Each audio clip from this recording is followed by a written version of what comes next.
Hey, everybody. I don't know why it keeps doing this. Streamlabs' screen capture is so weird sometimes. It'll fully keep the screen capture, do it automatically the moment that like I switch over to the tab, and then other times it'll just say, "Oh, what? You're trying to capture a screen with screen capture?" Don't know where you got that plan from. Don't know where you got that idea from, my friend. Yo, Cal, what's up, Jono? Jono, today has been a rough day in the gaming industry, and I will get into it in a sec.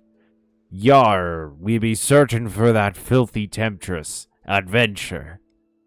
Thank you, LA. That was a wonderfully whimsical way to start this. That game. Liquid Rex, I'm here for the start of a Marxist-themed burger joint. Hey! Yarg, it's rewind time. So yeah, it's... I found out today. Flighty, not filthy, sorry. Filthy kinda works, though. Oh, hey, I can talk to you. You seem hard at work, good bug. Are you a hunter of a sort? Of a simple sort, I'm a pond catcher around these parts. The last remaining, in fact. Oh, that's a lie. I've run into like 50 of you. Us few bellhearters are badly in need for fresh food, so my lone shell's carrying quite the responsibility. I don't know where this accent is going. At least Shellwood Pond's still full of good meat. Specifically if your aim with a long pin's as good as mine. Okay, why does it have a reel? If you throw it. Hey, DG. Hello. Hey, Ole. Yo, Rex. What's up, everybody? Welcome to the stream. Alright, so shall we get into the thing Larian did, which is pissing me off. So they made a statement that apparently they're using generative AI for some things. And Sven Vinke, the CEO of Larian, I believe, he actually faced some backlash for this. He's saying he's the sane pond catcher. Okay. But yeah, he faced some backlash for this. I have an article. I came prepared. Where he claimed like they're not pushing hard for AI or replacing concept artists with it. That they have this team of 72 artists, 23 of which are concept artists, and they're hiring more. They use AI to explore things. They don't use it to generate any art. They use it to explore references, just like we use Google and art books. At the very early ideation stages, we use it as a rough outline for composition, which we replace with original concept art. There is no comparison. Which means that they're using AI basically for brainstorming. They're using it for the coming up with ideas bit. And yes, what they're saying is basically like, oh, this is just so that they can try shit out. And it's like, cool. Shouldn't they just be able to do that? What's stopping them from being able to just try shit out without AI? I have never seen a report that explains how AI increases efficiency, like, deeply within a company. I've seen plenty of reports saying how AI doesn't at all increase efficiency and is a huge waste of money, and a bunch of people are really upset that they wasted money on it. But very few reports that actually say, like, oh yeah, AI made this a lot easier for us, and our customers love it. It's just... This is one of those things, right, that fills me with such dread about the place AI has, like generative AI has in the gaming industry. Because it is being justified. It is being justified so long as the task is not important enough, so long as it's not critical enough. It is okay to use Gen AI. Who the hell cares about its environmental impact? Who the hell cares that it's operating off of stolen work that LLMs keep using materials that they did not in any way license to train their AIs with. Who the hell cares about all of that? It's saving us 5 fucking minutes that we could have used to Google things. I mean, literally, Sven Vinke is like, in the same way that we Google things or use art books. Then fucking use art books. Or Google it. It doesn't make any sense. And then he goes on to be like, there's a bit of pushback, but everyone's kind of more or less okay with it. No, dude, if there's pushback, no one, like, that doesn't track with the thing you just said. You can't have pushback and then everyone is more or less okay with it. That doesn't work. So the only reason I can think of for them using Gen AI for this is because of crunch. They want these early processes to go quickly. They want it to go fast because they need to meet certain deadlines. Because crunch is still very much apparent in the gaming industry, you know? People have been talking about it forever, and they made this whole point about, like, we're not going to do crunch anymore, blah, blah, blah, blah, blah, blah, blah, but it's still there. But if people had more time to produce these games, then they wouldn't need to go for these time-saving options. You would have the time to be able to reference things properly without using the plagiarism machine. But the problem with this is if you start using AI, generative AI, to meet crunch deadlines, what that's going to do is create more crunch. It is going to lead to a point where everyone assumes you use AI, and therefore the crunch will become bigger. Because everyone's going to assume you can do it faster, which will force you to use more AI. And that's the biggest issue, is that this system, this is a tool that creates reliance on itself. It creates reliance on itself out of a sense of convenience, because it's like, why would we waste a bunch of time doing early stages concept art when we could just generate it with AI? And then eventually that becomes, that's fine, let's just use that. It's like what happened with, like, Clair Obscur, right? And, like, the makers and stuff like that, where AI was used as placeholders for textures, and then it went into the game anyway. And then the makers got found out, and they had to, like, address everyone about it and be like, oh, this was meant to be a placeholder texture, and it got into the game. We're sorry about that. And I believe Clair Obscur just sort of quietly patched out the AI stuff. But, like, they didn't disclose that beforehand, right? That's the big problem, is that they didn't say, we use this for that. And now, everyone who's bought their game is feeling like they've been tricked into supporting Gen AI, because they have been supporting Gen AI by buying from someone who uses it. Because okay. I don't care, right, if you use generative AI to do something like write your emails, or use it to make the entire game. Any usage of Gen AI for your creative product is bad, especially if you are a big company, because it lets people know that it is okay. And it especially lets the makers of that generative AI know that people will use your product. That is the only reason AI is around at the moment. AI doesn't make money.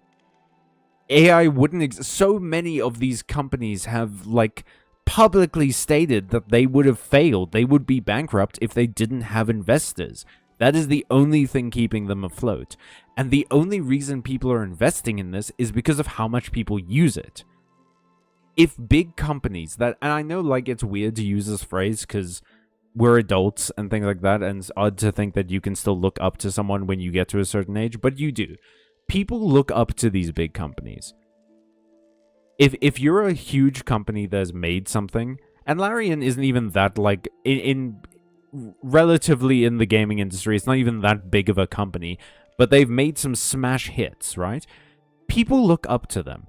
And if they say it is okay to use AI so long as it's for a justifiably small task, then people will start using it.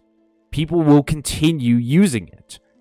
And that's the big problem. I mean, we talked about this with, like, word of mouth and stuff like that. That is the big issue, is that Larian has a platform because of its influence in this industry, and its usage of AI has given people the notion that they can just use this for whatever tiny, frivolous, inconsequential task they want, and it's totally fine. And as I said earlier, the reliance that creates to keep using this technology means that you will eventually start justifying that bigger and bigger tasks can be done with AI because it's so convenient. It's just there. It just, like, it pisses me off, dude. That people don't seem to understand that is how we end up at these places. We don't get to the shit destinations that we are at all at once. We get there by inches. And it happens every time. Like the current American government, the return of Nazis into power. That shit happened step by step. This was not oh man, if only we had gone left instead of right at this one point. No, this happened inch by inch over time. And people kept saying, like, it's not that deep, it's not that deep, it's not that big of a deal. And then we got to the destination and everyone acted surprised as though they didn't know we were fucking walking there. And it always happens with this shit. It's happening with climate change. It's happening with Gen AI. It is constant, and it is so infuriating to see people do this and not recognize the patterns. It's just like... Okay, that was your leftist rhetoric for tonight. I'm gonna go back to reading the chat. I got a new job at Lay's, and they let us take boxes of chips home that we're about to throw away, so I have 5 boxes of big bags of hot Cheetos. I'm really glad that you got to do that, man. That's great. I hope you... I've never been that big a fan of Cheetos, but, like, hell yeah, dude. Get it. AI is gonna ruin everything. Agreed. It would be wild if I disagreed with that. B. Hutton, Gen AI will go away. It's disastrously unprofitable and is not replacing workers. No, I don't think it's gonna replace workers. I'm just, like, worried about the damage it's gonna do at the moment. I am... Like, it's just... Yeah, I agree with you, though, Ole. I think it will go away. The bubble will burst, and it'll quietly eke out of the modern age, and people will realize that it was a fad, basically. And had they regulated it, it might have stayed around for a while. This kind of goes back to the conversation last stream. Humans are just short-sighted. Very true, Jono. Absolutely. It is pure short-term profit over sustainable profit. And that's why so many companies fail, because they jump into trying to make as much money as possible right now instead of creating a sustainable business model. And unfortunately, it's because they see it work. They see people like Elon Musk and Jeff Bezos and stuff make another $1 trillion or whatever by doing something short term, and they're like, oh shit, that's how you do that. That's how you make that amount of money. And it's like, no, dude, it's because they had a shit ton of money to start with. They could afford to lose a bunch of money on this if it went bad. It works. Will work out better if you do something sustainable. Hello, hey Doodles. Seems like you really needed to get that out. I did. Yeah, that has been eating away at me since I heard about it. It sucks, man. And fucking Claire Obscure won the Game Awards, dude. It has such a presence in the industry right now, and it is at the center of an AI controversy with the placeholder textures that got brought into the game and then slipped it out. Just quietly, like dusting something under a rug. Miss Rax is in heaven. Hey, hell yeah. Look, if I got free Cheetos, I'm eating those Cheetos. You make a very good point, Doodles. I'm eating free anything. I made pure Azamina and it's fun. Hell yeah, Zaki. I am currently just sort of grinding gems in the Duelist Cup, but I'm pretty keen to try a few things. I played against the Psychic deck. That kind of made me want to build Punk. So we'll see if that happens. I have a much more interesting topic to spend time on when you feel like you've said your piece. Okay, yeah. Dump that hot bionicle lore on me. Ole. Go ahead. Unless it was something else and I completely misread that. Okay. Lower Shellwood is where we're heading. Is Lower Shellwood a different map, or is it just like the lower part of this map? I kind of want to try Rika Plants Lamau. That does seem fun. If you do try Rika Plants, let us know how it goes. I'd be keen to hear. But yeah, Punk looks like such a fun deck, and the new Psychic cards look like they're really fun as well. I'm quite keen to try it. It's just so colorful and delightful. Actually, something different this time. Ole, you sly devil. Pour me up a hot cup of intrigue, please. I've said this before, but I really want to make Punk just for the art. Dude, the Punk art is a huge inspiration for why I want to build that deck. Believe you me. It's one of the prettiest looking archetypes in the game. Actually, that is also some of my reasoning for like wanting to build Archmage, is because living up to its name, I really like the art in Archmage. It just looks good, man. Plants is the hour-long combo deck that ends on everything. It's way more boring than you think. Really? I feel like I played Plant a little bit in like events and stuff, but I don't remember it too well. Oh, this is where the merchant is. Actually, what is it we're trying to do in the game today? We're just kind of doing side quests, to be honest. I don't have a particular plan. I mean, we already did the chakra quest. We already did the other guy. We can go fight the chorus anytime we want. Get that last melody, the conductor's melody. I guess it's not the chorus. It might be the chorus. But yeah, we can go get the conductor's melody whenever we want. I just sort of want to take care of some of these wishes. Specifically this one, because we were really close to Shellwood. Hunter Pogo has actually become my favorite Pogo. Ooh! I am not good with the Hunter Pogo. I started playing Hollow Knight. I am garbage at Hollow Knight. Hey, we all started... Look, it's very apt that Hollow Knight is about bugs, because everyone who starts Hollow Knight is a little bit garbage at it at first. So don't even worry.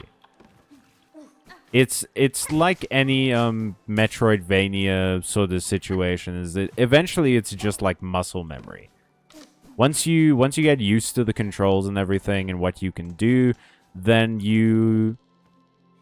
it all starts to fit together pretty easily. So I wouldn't worry. Whoop, no, we're gonna rest at that bench first, so I don't have to run all the way back here. You'll get used to it, so I wouldn't worry. I hate the fucking neck crack that these things do. How did you go back up? Oh, well, I guess the direction this dude is taking is crazy. Oh, hey. What's up, bud? I love him! Everyone, look! I love him so much! We all are first doodles. Right, so I wanted to talk about my Hollow Knight OC. Oh shit, hell yeah! Lay it on me, Ole. My friend made plants and he wants to get rid of it already because this, every time he plays, he's like, get the YouTube video out. Yeah. That's absolutely fair. Hunter Pogo really isn't that hard to hit, plus you get movement out of it, unlike stuff like Wanderer. I guess so. It just like makes less sense to my brain to go at an angle, you know? Like going straight down makes sense. Hunter Supremacy Solidarity. Hunter has become my overall favorite too. What does the Hunter Crest give you again? Agree, Ole. It's also my favorite quest now. Ooh, I love you, giant bag bug. You are me. Anyway, my OC is not a bug per se. They're a cogwork automaton. Oh shit, that's cool. Oh, those horrible beastie beasts are gone. Much and many thanks for you, mighty warrior. It was a simple thing, small bug. I assume you are Tip, the courier. Frey, the Bellheart trader, seemed concerned for your safety and for the cargo you carry. She sent you? Bah! She needs to learn a little patience. I has barely been away. But still, is lucky for me you came. Cool. Are you gonna be able to get back? I don't know how you managed to get here. Well, I am is be off now. That old grubbly grub and the bell will come after me herself if not to get her goods. Nah. What was that? That was a whimsical little elf man. Tip might be one of my new favorite characters. God damn. Guys, this game is so good. This game series, Team Cherry, is so ridiculously good at, like, within one introduction to a character, making me like them. They are so good at first impressions. Genuinely. It's insane, actually. Whoa! Pardon you? The fuck?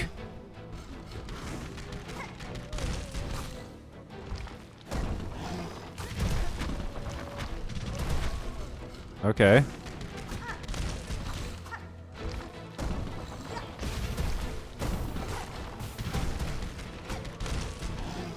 Okay.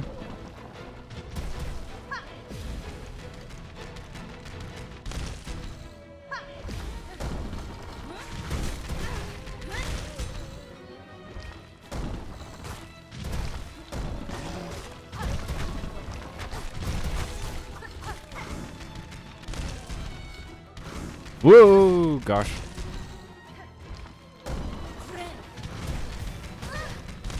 Yep, I deserve that.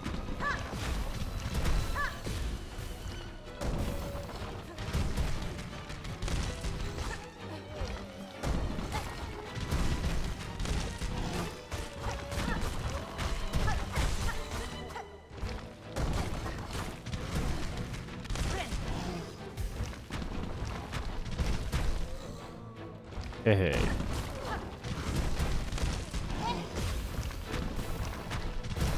Yep.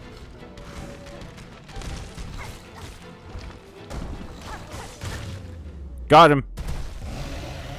This is crazy.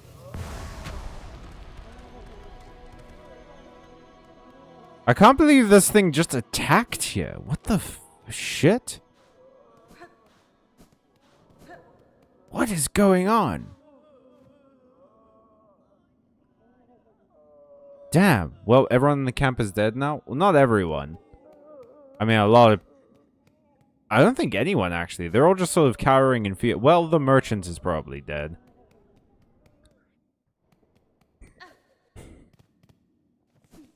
But is something happening in, like, the marrow that's, like, making these things go crazy? Because that was wild. It felt like that wasn't normal. Is like the closer I get to the Citadel, the things are getting a bit more wild out here. Oh, the merchant's back. Oh dear, what frightful events are sent to test we poor pilgrims. How could it be that our path to paradise is infested with such beasts? To brave such a world, oh my. I'll need more rosaries, that's for certain. Please, traveler, won't you trade with me? I'd love to, but like, I ain't got no money, honey. Ah, rebuilding the bench. Ah, here she is. Safe after all. I was worried your battle with the enormous beast had left you badly wounded. Shames me to have left you in danger here, missy, but I'm no warrior, and my tools ain't no match for a creature like that. It's as well that you keep yourself safe. I've just realized that you and I have the same voice. That's on me. This settlement needs a fixer now, not a warrior. Maybe that's true. Times like these, all we can do is put our heads down and try to rebuild. There we go. Got there in the end. Alrighty. Chat time.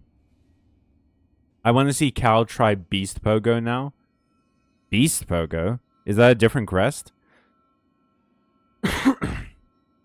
A bit like that second sentinel, just an earlier model, perhaps. They, he pronouns. Oh, cool.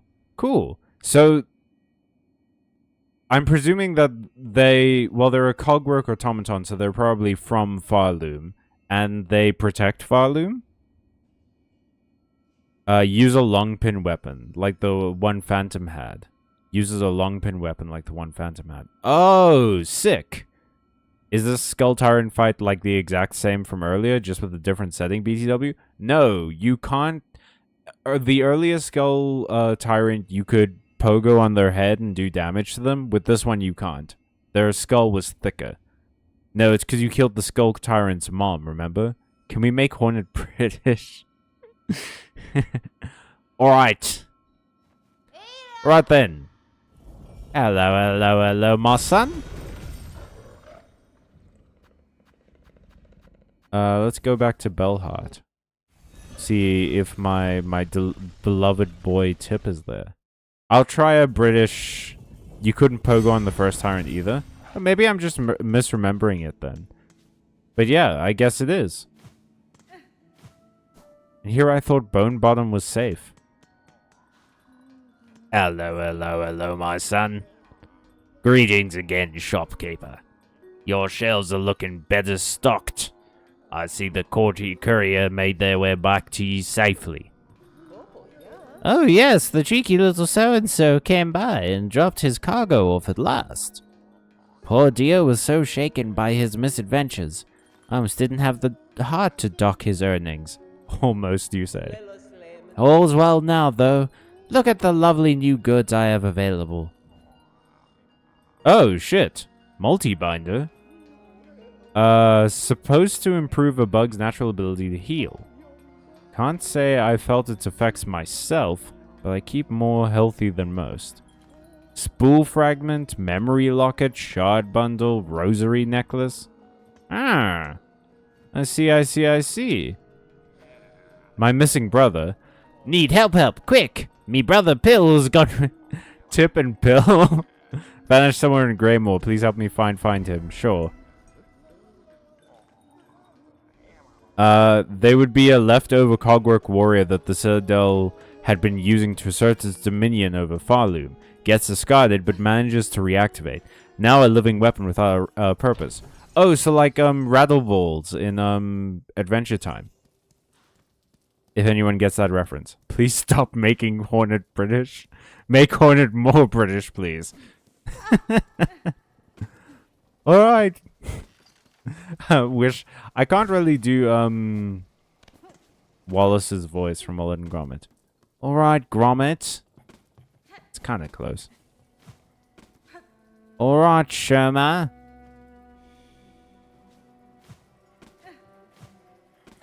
Get the rosaries, lad.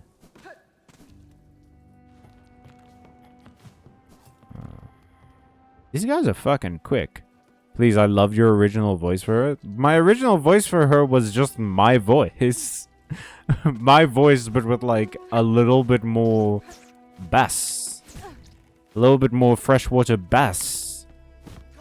Bass of freshwater fish, right? Like I didn't just make an ass out of myself.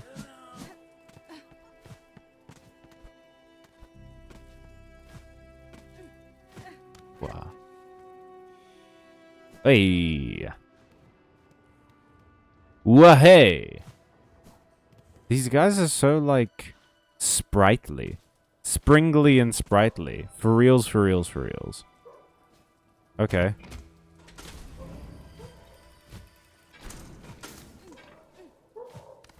So, up. Well, let's just ride the elevator and see if it takes us to the right place. It kind of did, to be honest.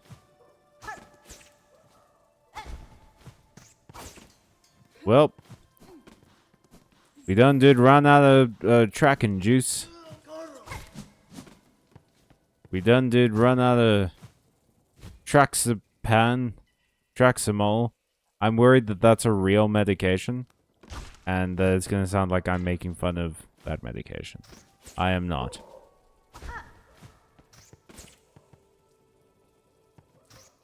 Oh, gosh. Are they meant to be birds? What bird is that?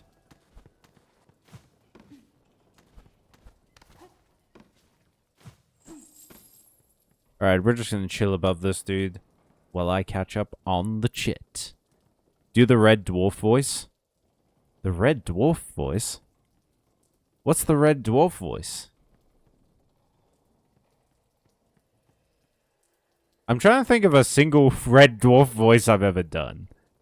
Because the only one... I know some jokes from it, which is like, I'm Holly, the ship's computer. I have an IQ of 6,000, which is about as much as 6,000 PE teachers. The British thing is just a bit, doodles, don't worry. He would mimic the culture of the pilgrims of Farloom a bit, dressed in a similar way. He sees the pilgrims climbing the treacherous path to the citadel seeking its blessings. So they go off on their own pilgrimage. Maybe somewhere out there there's a blessing for them too. I really like that. There is nothing in storytelling more attractive to me than the search for purpose. I feel like it's deeply relatable to anyone. So hell yeah, Ole. Hell yeah. I also like that he dresses like the pilgrims, because that means that he has like a cape. I'm pretty sure. Is there... Because it's either like tattered robes, kind of, or he has like a cape. Ah, fuck. Why did you have to bring me here? This guy fucking motored. Went all over the goddamn place, didn't he? He came to Slugtown. What was he delivering that needed him to go to Slugtown? Oh, wait, while I'm here, I can probably free this guy. Because I think I have a simple key, don't I?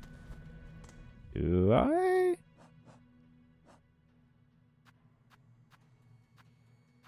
Man, they make keys bad in this town. You can only ever use them on one door. Which is, I guess, how keys are meant to work. You don't generally have a key that fits on multiple doors. Yep. Can't help but feel like I deserved that one. I did basically just do it to you.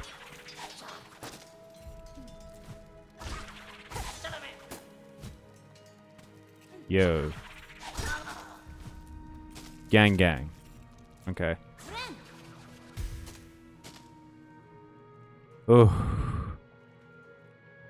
What would a Marxist-themed fast food restaurant be like? I don't think that can exist. I'm pretty sure that wouldn't be possible, but I guess the menu would contain the rich.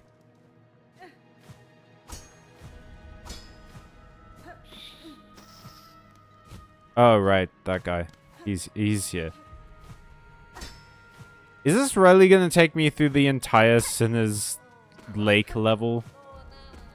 Do I really have to do this bullshit again? Okay.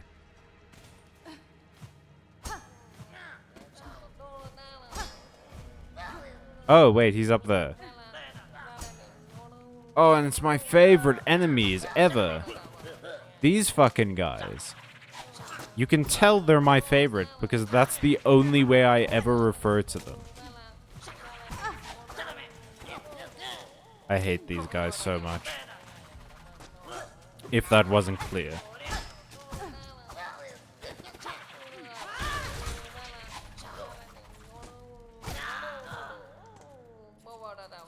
Hey. Aww, you're pear-shaped. I'm having a hard time hating you even though you brought me to this place. That would... Blessings such as a hypothetical bug machine GF. Bug mechanic GF. I mean, look, man. A mechanic GF is a blessing to anybody. You make the customers so angry with bad food that they take over the restaurant themselves? I don't know that that's necessarily Marxism.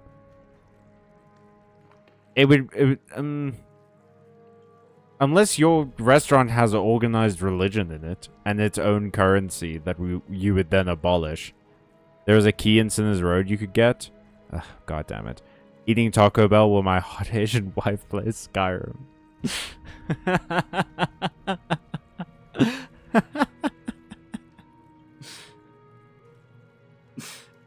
Sorry, that just reminded me of that meme where it's like, what is my crime? Having a wife? Having a succulent Chinese wife? Use clawline in combat mode really helps. Yeah. I love you tips, brother. This is Pill. Safely saved is Pill. But who is this rare carer for the shell of another? Name yourself, good bug. I am Hornet Pill. Your brother wished for your return to Belhard, where he awaits now. I'm sure he will be eager to see you alive. Young Tip! How he worries always. Blessed I am for the care. Him and you, Miss Hornet. A lucky bug, me. Saying succulent wife is crazy. That's the bunch. It's such a good meme, man. That whole like what is the charge? Having a meal? A succulent Chinese meal? This man touched my penis. Head fast for Belhard, Pill. These lands are not for traveling without a sharp blade and claw. Aye, yes, to Belhard and my brother I shall fly quickly quick. If you pass that way again, stop and give greeting. Ah. A succulent Chinese meal? Miss Rax is a Filipino-Korean mix, Lamau, not Chinese. No, I wasn't assuming. But that was just the meme I saw. I'm glad that she's having fun playing a game. I'm glad that you have a whole lot of Cheetos.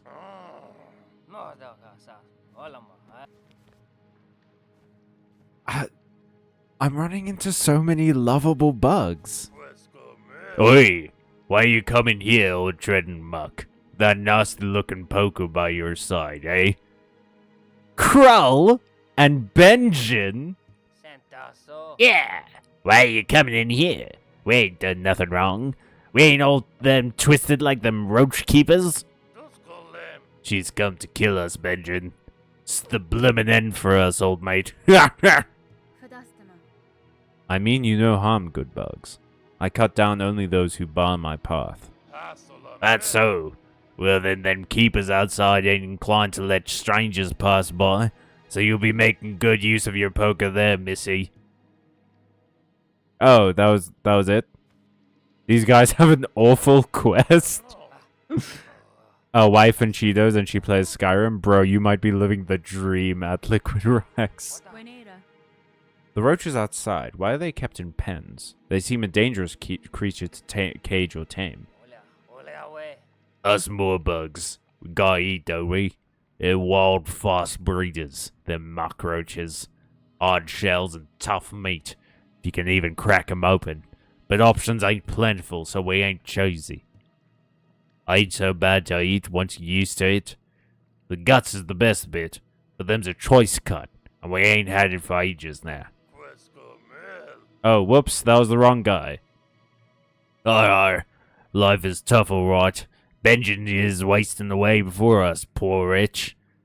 Tugs at your emotions, eh, missy? How about you put that poker to good use? Go poach some of them roaches and get us some tasty guts. There'll be fair trade waiting for you. Yeah, why not? Comes to think of it, Hornet never eats on her journey through Farloom. I'm supposing that that's because of magic. I reckon you don't know how much trouble you promised yourself just now, missy. Ah, well, best you get to it. Cockroaches are everywhere along these old roads. Just pick a few and pluck the guts out. Easy as said. Okay, so I just have to kill a bunch of roaches. What could go wrong? Was this door always here?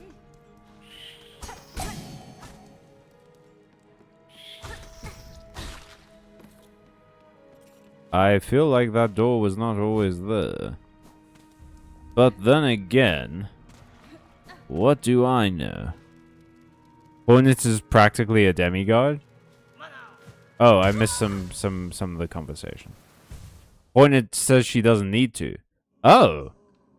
That's crazy. They fixed the bench. Huzzah! Guess she's semi-higher being, so that's why Hornet is practically a demigod. Inver post, yes, haha, plus I got 6 gallons of eggnog. What the fuck?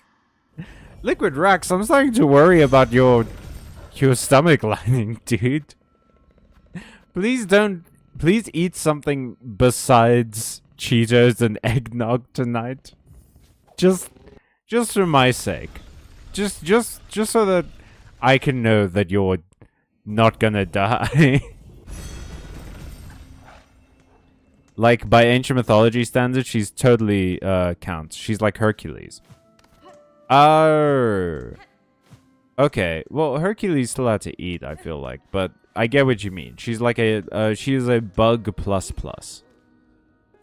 She is a bit more than a human, not necessarily like a god, but more powerful than a human could be, and possibly less fragile.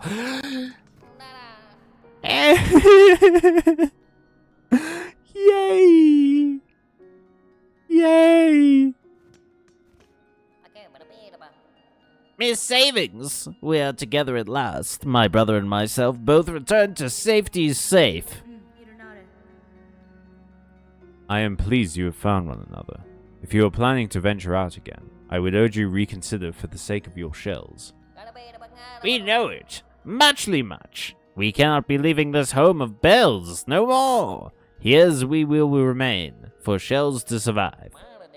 But instead did plan together clever, yes, yes. Those pilgrims, them that pass, mayhaps they will help. For small reward, we have. Even you, Miss Savings, yes, yes, saving is done. Our wishes now we ask. Now is time for Miss Courier. That's fine. Couriers, I require a rasher of meat for an old bug in the Citadel. Can you prepare it for me? A bug up, they knows our finest food. If they's appreciate, we can prepare it most prompt. Miss Courier has only to ask. Oh.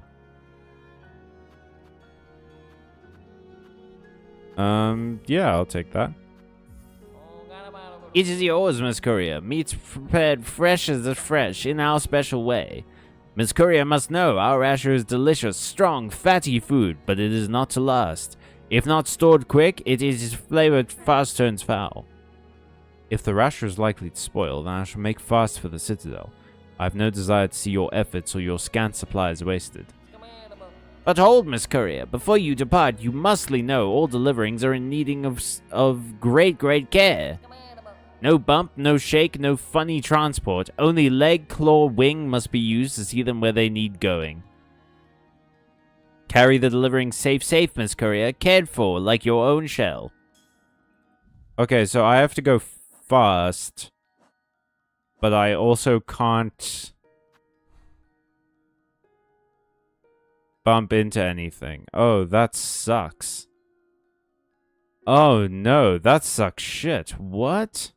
So I can't use any form of fast travel. I have to go all the way up to the coral chambers, which means I have to go through Sinner's Road anyway. That's gonna take so long. Damn. Why did you not bench in Sinner's Road, you fool?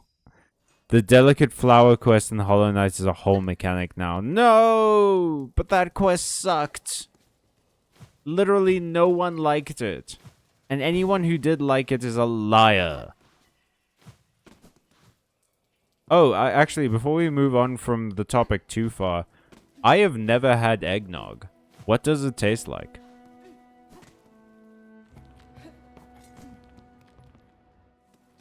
Let's go. Oh, God.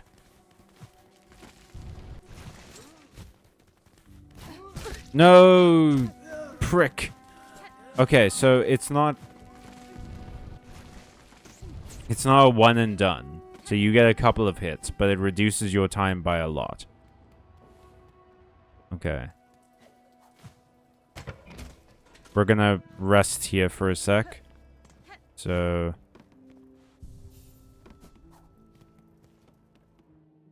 yeah.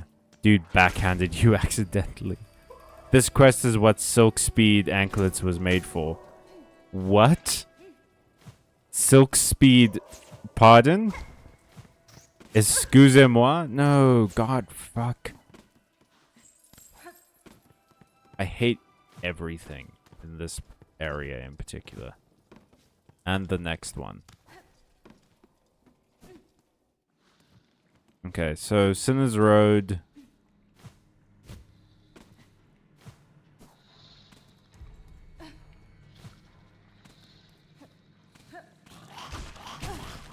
No, shit.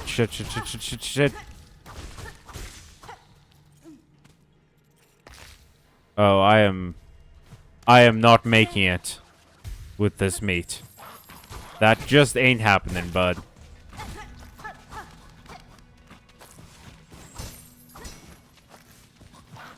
You, my friend, are dying.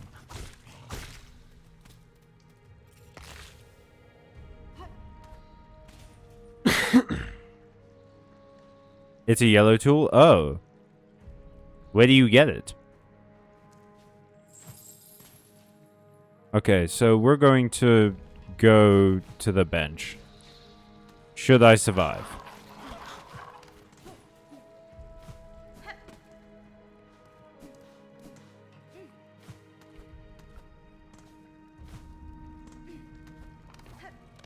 First things first. I love how this guy just says murder. Ooh. Oh no, come on. Like, I know it's still a sharp thing that landed on my head, but like, come on. Come on now. That feels a little rude. A little bit pretty fucking rude, actually. Wait, how many, check your inventory? Roach guts.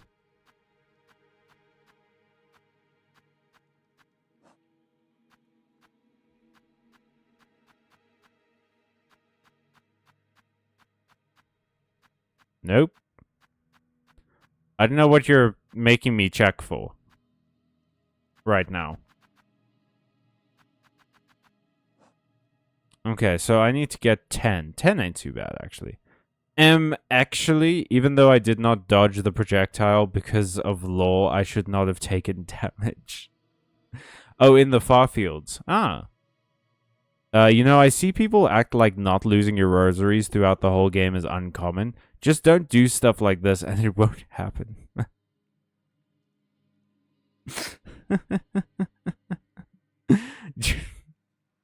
Jono's just like standing behind me flexing, going like, maybe if you weren't so fucking garbage though. Maybe if you were like better at video games and, you know, being alive, then you would have a better time. And damn if he isn't kind of right though.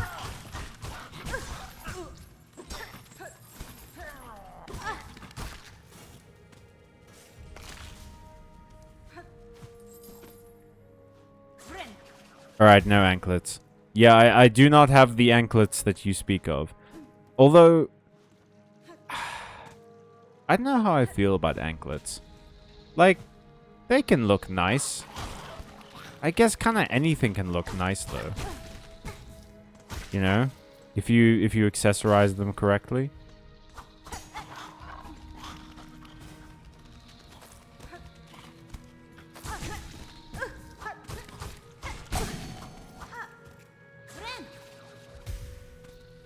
Alrighty. It's not really about being skilled at the game, just use your brain. Oh, Jono. Jono. It's like you don't even know me. Use my brain.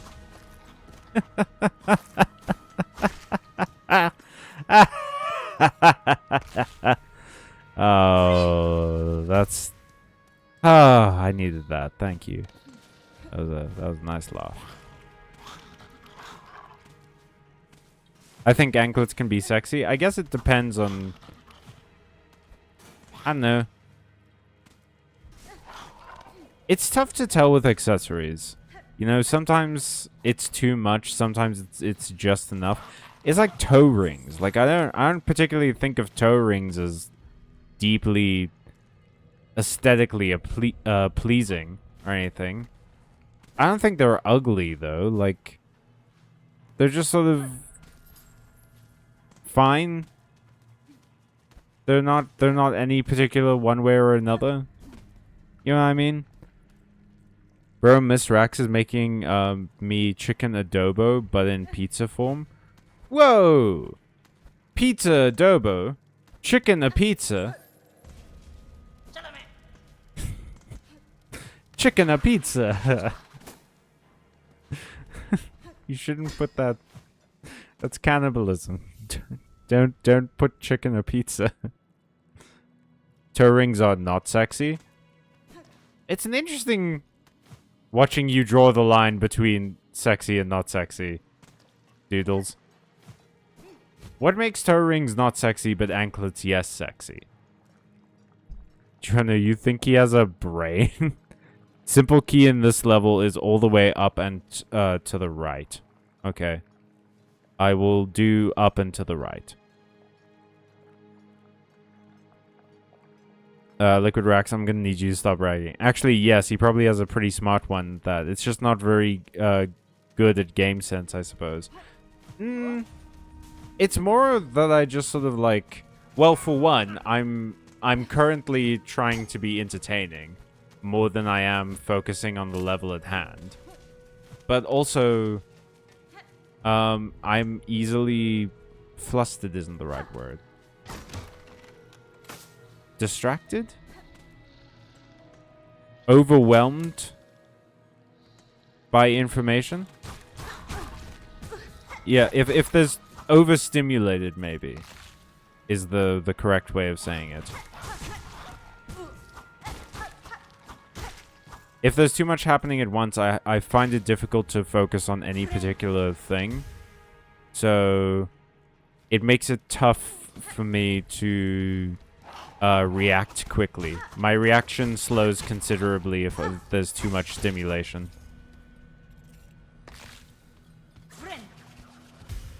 But I appreciate you saying that I have a smart brain. That's very nice of you. I've never been the quickest though, in terms of like reaction time and things like that. You know? So it does match that in video games especially, that's a pretty pivotal skill. Which is why I don't frequently play a lot of like multiplayer games, because I feel like my slower reaction times... Okay. Okay. I know he's smart. I thought we were taking the piss. I apologize. No, I don't think Jono is berating you for saying that I'm not smart or anything like that. I think they're just sort of like discussing it.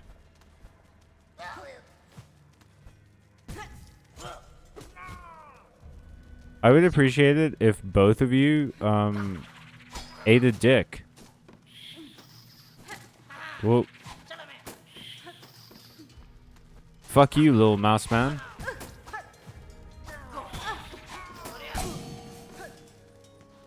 God damn it, I forgot that that door was closed. I hate this place so much. No, I chose to take your comment seriously. Don't worry about it. I see. You guys resolved that disagreement in a very mature way. I didn't mean... Okay, so I know that that sounded sarcastic. Because unfortunately, my voice just kind of sounds like that sometimes. But I didn't at all mean it in a sarcastic way. I'm being serious. I think the way you guys talked it out is very good. And I am proud of both of you.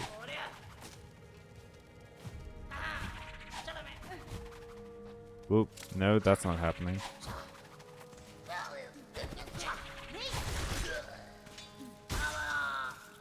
Okay, well, we took care of them. That should make this a bit easier.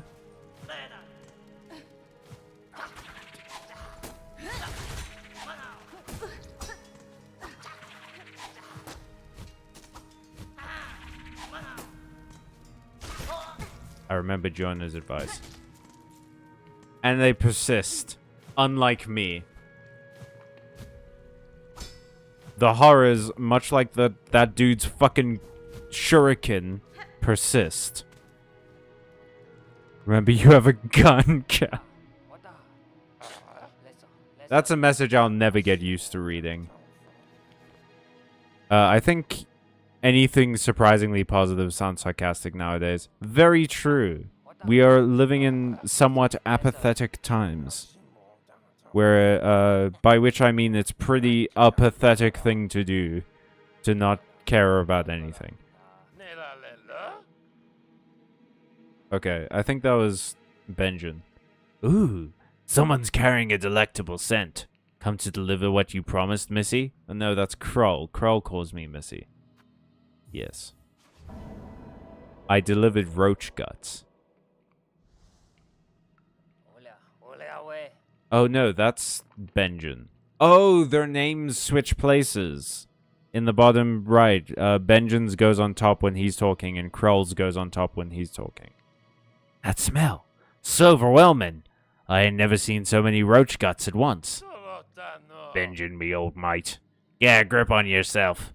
These guts still need a cutting and cleaning and stewing. You got a lot of work ahead of you. Fine by me, Kroll, if it means such a feast. We'll be eating like they do up in the Citadel soon enough. And what about you, Missy? You'll be joining us for this exquisite meal. Just Kroll just slowly or Benjamin or whatever just slowly like devolves into grunts. I'm afraid not, sirs. I must keep moving, and I fear the taste of such a delicacy is wasted on me. I was hoping as much.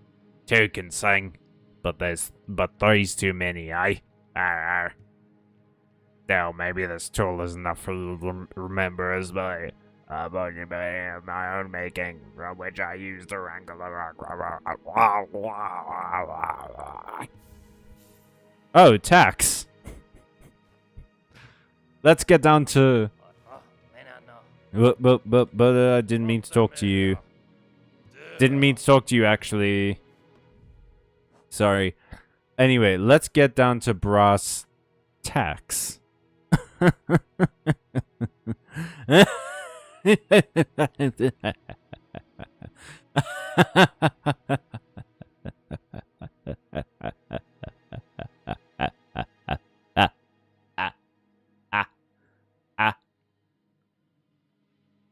How much time do we have? We've only been going for an hour. God damn it.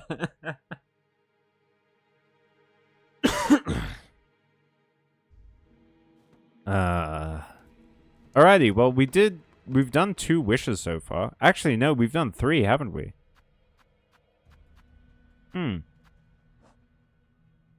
What should we do? Not a bug, but a projection of another's will, cast in Smog and Silk. Oh, so the wraiths aren't actual ghosts. They're just like projections. The threat of its exploding rear is an effective deterrent to predators. That's how I get rid of predators too. But the slightest jolt or fall can cause its premature end. If the woody hide is shattered, the bug will still bravely, foolishly try to attack.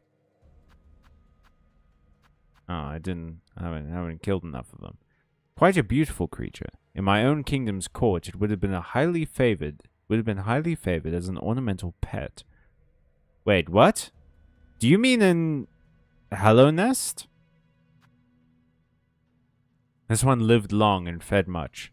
Oh, that's something we can do for a little bit if you guys want. I can go through the hunter's journals.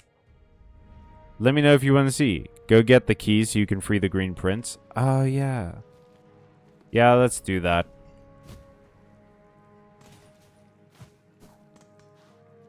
I really thought I had gotten everything in this area, though.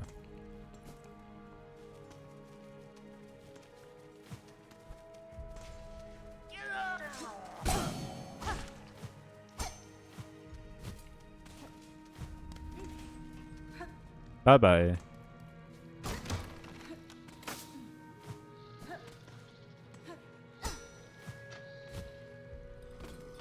Oh, fuck. I forgot about you. You. The big roly spiky one. I forgot about you. Simon Bellcunt.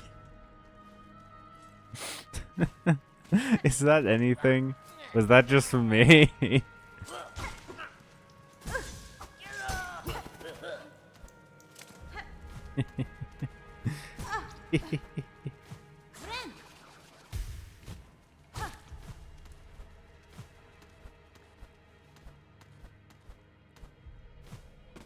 Okay, I remember this is a boss fight against one of the Bellcuns.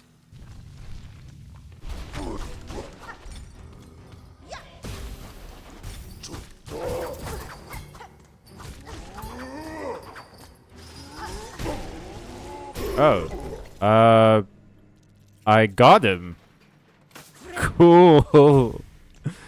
What just happened? How did that... I don't... Did I get like a Zenkai boost from all the times that I died? Am I like a much stronger Saiyan now? What the fuck? A very climactic boss fight indeed, yeah. Key is all the way at the top of a big vertical chamber that connects to Styx's nest. Did I just get it? Yeah, it's just the simple key, right? There's a collie up for adoption at my local shelter that looks like it's here to haunt its former business partner to changing its ways. I love it. What? Can you... Would it be morally okay for you to put a picture of that collie on the Discord? Because I simply must know what the fuck you're talking about. What do you mean, to haunt its former colleagues? Where? Let's go free the prince. The prince. The prince. There was a spike there. Don't know if you guys know about that whole spike situation, but it was there. A little bit dangerous. A little bit hazardous. I don't know that it would hold up to code if you were to be inspected. Okay. Yeah. What's up, brother bear? So I am freed, despite no request of mine for aid. And I do not ask gratitude. The key merely fit into the lock. If you choose to stay in here and wait till your shell hardens to crust. Ew. Gross. Gross way to say that, Hornet. No, I shall depart shortly. With my way clear, my wish again propels me, though I try to avoid it. Then safe journey, Tallbug. I'll not pry further. Clearly you bear your own burden. Well, I feel like I'm supposed to leave now. He is one big normal enemy versus a hornet. Of course he's gonna die. There is an unexplored area of Sinner's Road to the right from the Prince's Cage. Oh. Goody. Yeah, let's go explore more of this place.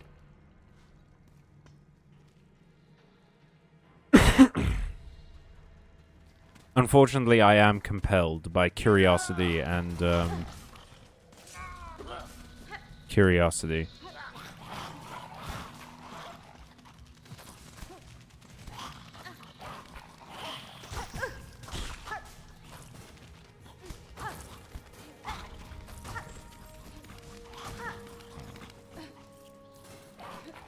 It's kind of... Oh, god damn it.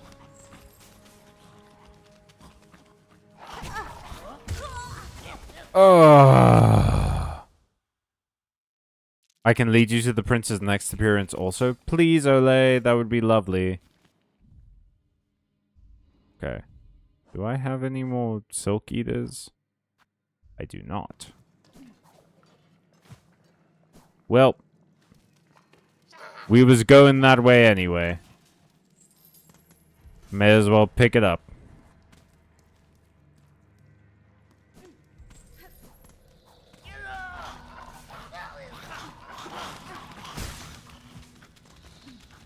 Whoop. Whoop. Sorry. Didn't mean to intrude. Here we are. Oh. Okay. This is feeling a bit more like pipey. Oh, these things are dead already. That doesn't bode well for me. Spikes are just a free way to get a back massage. Sinner's Road really thinks of everything, huh? No more silk eaters. Time to visit Styx. Okay, but can we make Styx British, though? I mean, he is appropriately creepy, so sure. Oh, this is how you open this door. Cool. Oh, this looks like it will be a good time. There's so many flies here.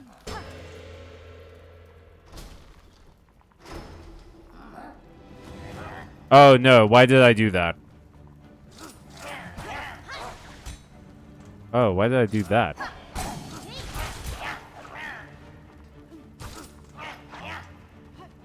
I kind of love the way they fight though. They're just like meh, meh, meh. Oh. What the fuck?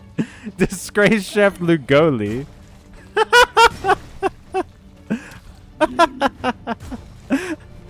She's trying to hit me with her ass. I see she practiced the Mario School of Martial Arts. What the fuck? It's Ass Jim. I'm Cosmo Kramer, the Yes Man. Alright, let's, yeah, we can just go straight now. For once in our lives, we're gonna do something straight. Because we opened this door.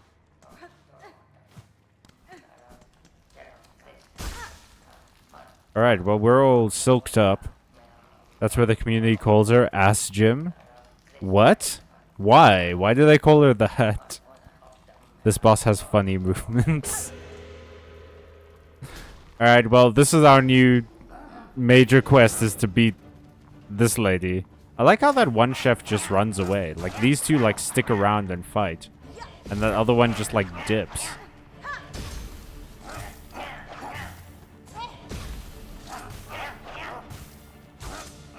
I kind of also love it when they get synchronized.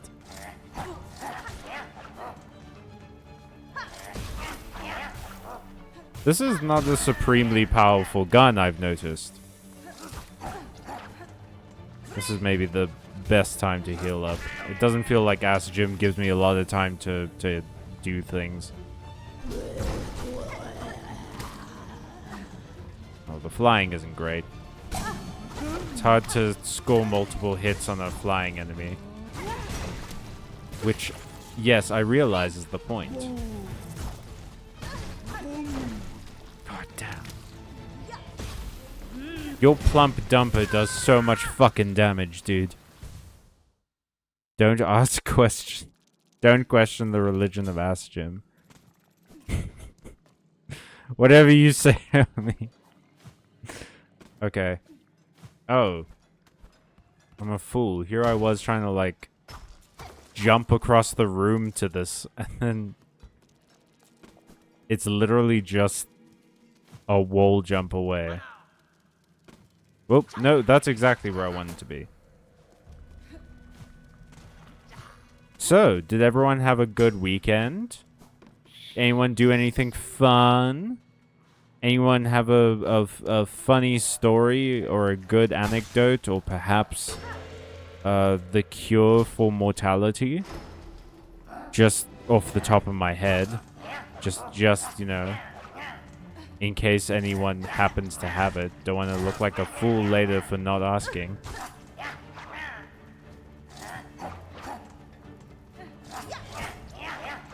I like that they give each other turns. Like one does it than the other.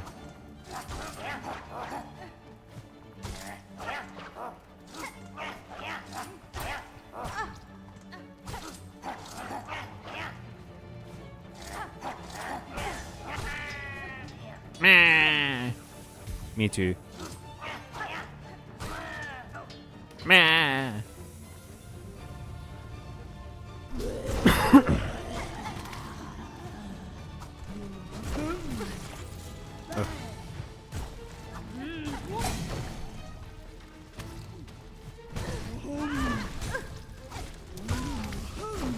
God damn. I feel like she hit me like twice. My Discord no work, but we'll post Jacob Marley dog ASAP. Thank you. Doodles.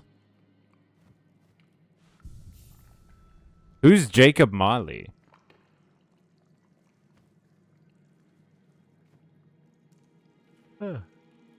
I have recently had an interesting relationship with sleep, in that my sleep schedule reset. So instead of sleeping at the normal time that I do, which is pretty late, some might say early, you could make the argument that technically I go to sleep earlier than anyone. It just happens to be in the morning, not at night. But it was really good for my work. Reset in a good way, kind of. So it's reset in a way that I am now more in line with like circadian rhythm, but it's in a bad way, in the sense that it's more difficult to do work if I'm awake during the day. It's a lot easier to do work in this neighborhood at night because it's the houses are fairly close to each other here. So there's a lot of background noise. So if I'm recording something, recording at night is a lot more...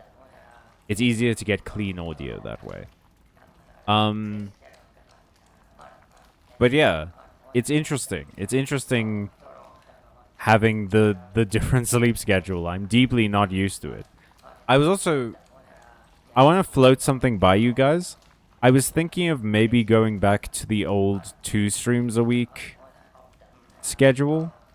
Would you prefer the 3 streams, or are you more into the 2? Because I'm sort of going back and forth on it, to be honest. And if you are okay, if you are fine with the 2 streams, which days do you prefer? Are we more into Wednesday, or are we more into Monday? I think Friday is probably pretty good, because the old schedule used to be Tuesday and Thursday, right?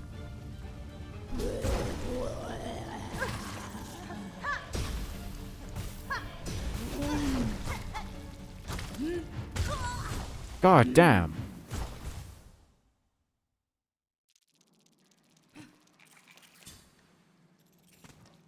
Jacob Marley is Ebenezer Scrooge's late business partner in A Christmas Carol.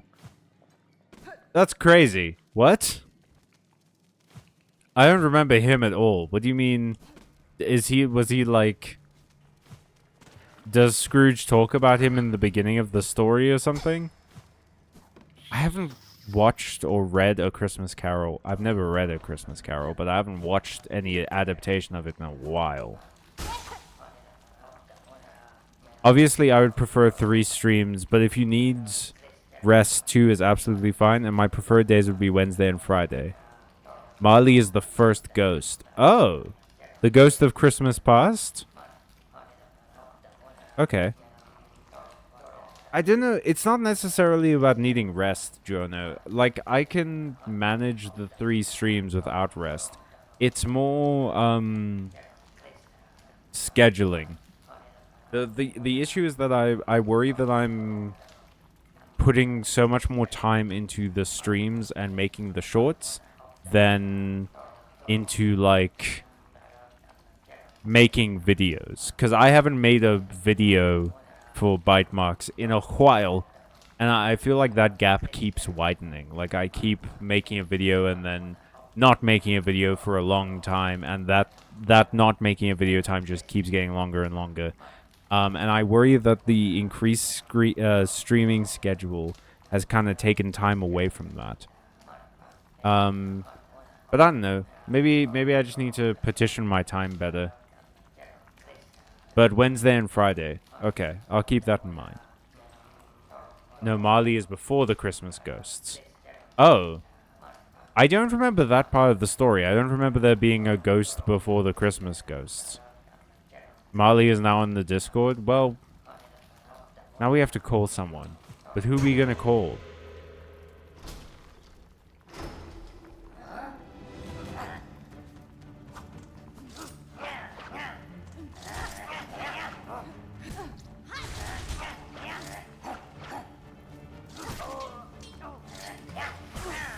Okay.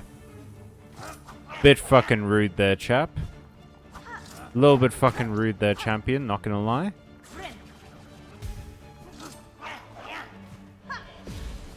Oh. Oh.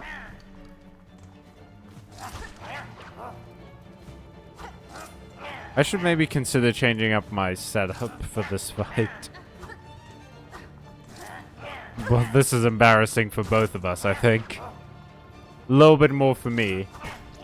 You are a literal butcher, and I'm supposedly a warrior.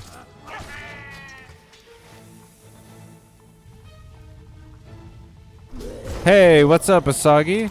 Welcome to the chat. We're fighting this fucking excellent creation that attacks me with their dumper. That they're absolutely caked up behind. Okay. Don't eat the jelly. Now, what can I do to make this fight a little bit easier on myself? Maybe we change crests. Go for Reaper. Is there anything in the blue that can help? Well, I could put the Druid's Eye in, couldn't I? And I mean, I have the memory locket, but the thing is, I have been told that we get more crests. So is it not better to keep my memory locket? Like, do I need to use it? I have the least amount of things on Hunter, so I don't know that that's necessarily a good option to spend things on. Ew, disgusting. I'm gonna go to sleep. I'm so tired. Good night, everyone. Have fun. Night, Zaki. Thank you for jumping into the stream. As a warning to Scrooge. Oh, okay. Hang on. He appears first to tell Scrooge that he's in purgatory and suffering for being a greedy bastard, as you do. I mean, we've all had old friends that come back into town for a little while.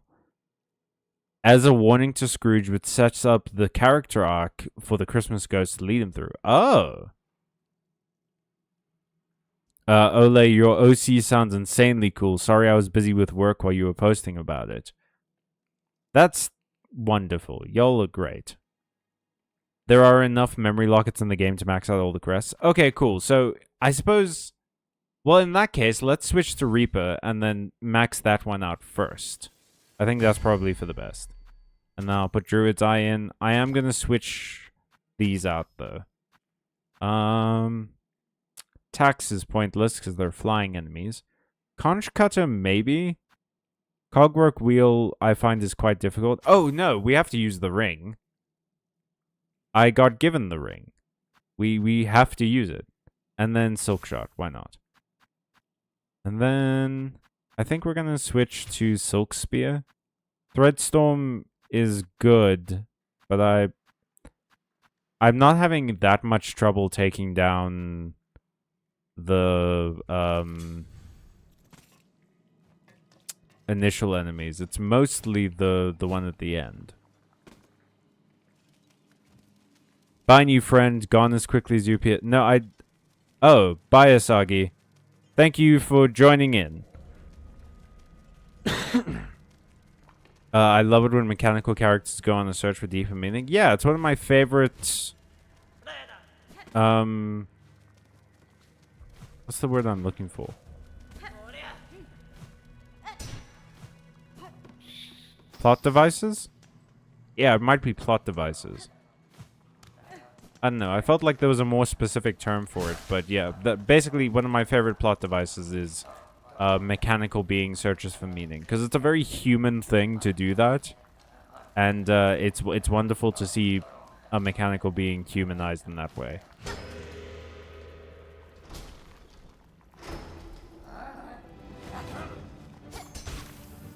Nice.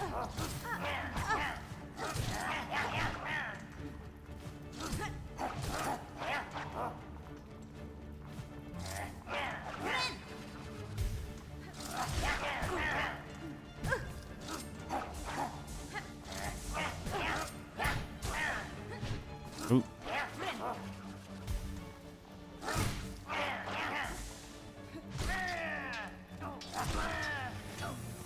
Okay, here we are.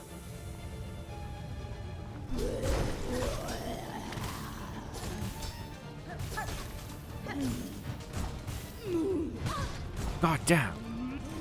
The double ass bounce. As the legends foretold.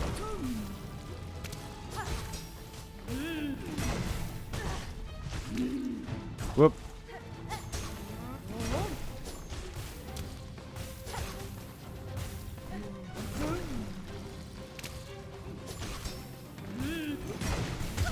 Whoops.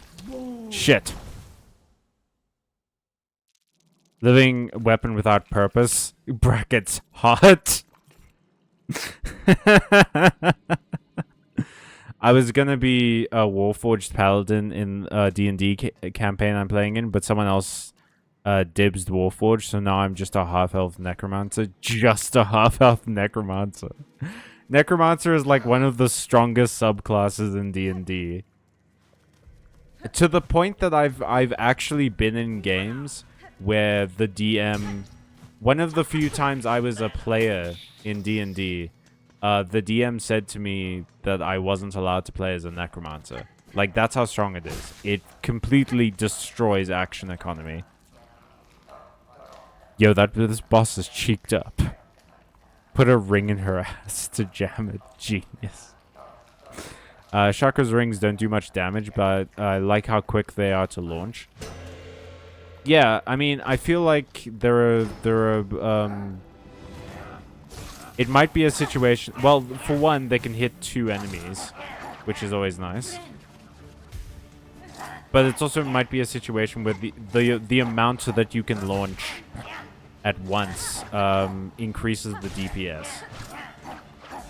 I mean, you see that in games all the time. Is like... Because a thing is slower, the amount of DPS that you get from it is actually lower than... a faster weapon, because you just get more hits in. Which is why Elden Ring and Dark Souls and stuff had motion values. which I will explain in a moment. I recently-ish learned what motion values are, and they're really cool. It's really cool to know about. They're an okay level of cool. Ooh. Okay, so I can't deflect those. No, I thought I dodged. Damn it. Oh, Asagi, welcome back. I actually love chubby scissor boys. They are wonderful. They are delightful. Okay, so motion values. Let me... God, I hope I get this right. It's such a cool thing, and I'm really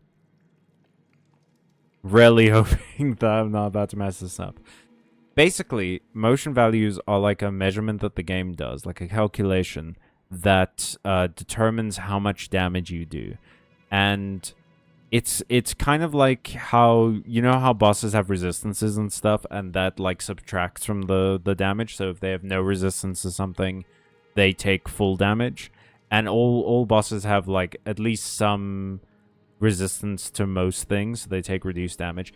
Motion values kind of do that, where I believe the higher the motion value, the more damage you do, because the slower your weapon swings.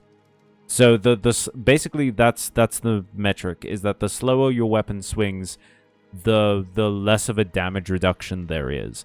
And the way that they do that is so that faster weapons don't just permanently outclass slower weapons.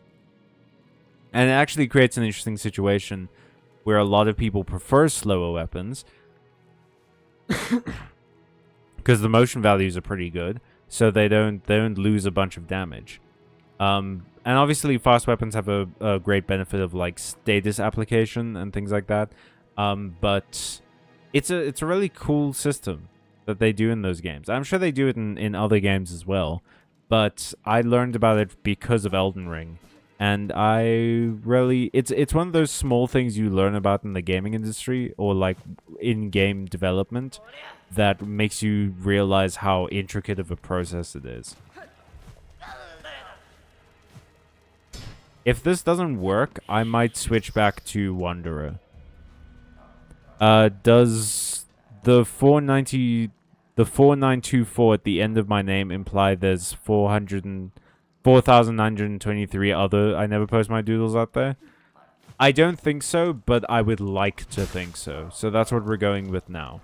You are the 4,924th I never post my doodles.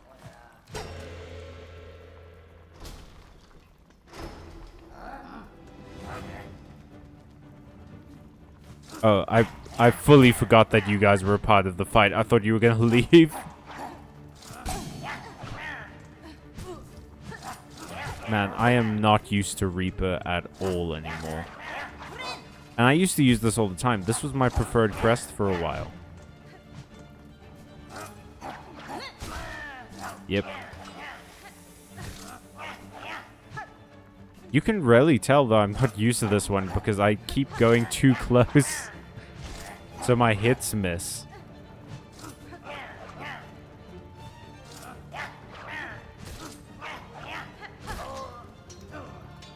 Yeah. Let's go.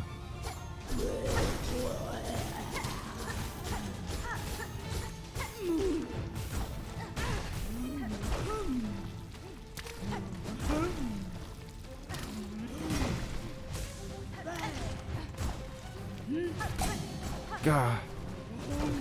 The fucking bakery. No. A little bit cheeky if you ask me.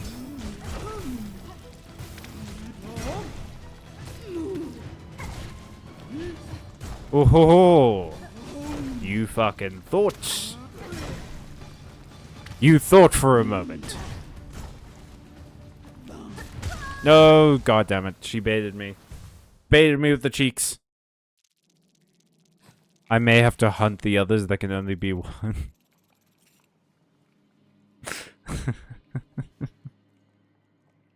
And with that wonderful, she's low-key a baddie. With that wonderful, I was about to say Highlander reference, and then you did something else. We're entering the intermission. I will be right back after 10 minutes, as per usual. Enjoy the game. Enjoy chat words. I hope you all have a lovely 10 minutes of stretching and getting some water, and perchance a snack. See you guys in 10.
Oh, too bad, you guys. That sucks. Alrighty. We are back. I guess you could say that you guys threw shade. Ha ha ha ha. Ha ha ha ha ha ha ha.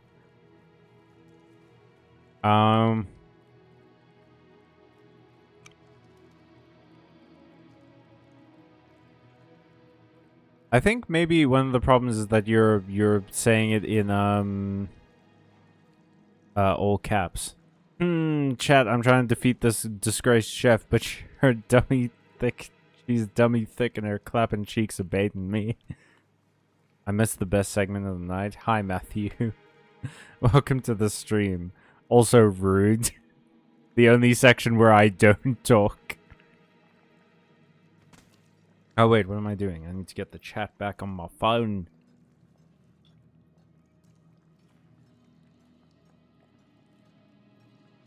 So I was thinking of something. By the way. By the by. Low-key, Lace is bad. High-key, Lace is bad. Lace is a baddie, dude. Always has been. Always will be.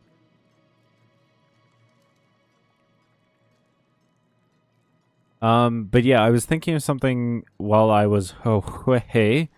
Is that, if I had to, as a, like, fun writing exercise, adapt Hollow Knight Silksong into, like, well,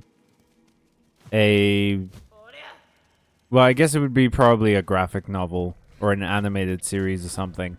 How would I change the story to reflect a non-gameplay setting? And I think a fun way to do it: Reaper Crest, Architect Crest, Beast Crest, Evolved Hunter Crest.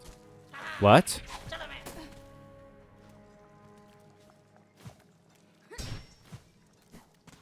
I think a fun way to do that would be to pair Hornet with Sherma. And I'm not saying that just because I like Sherma. I do like Sherma a lot.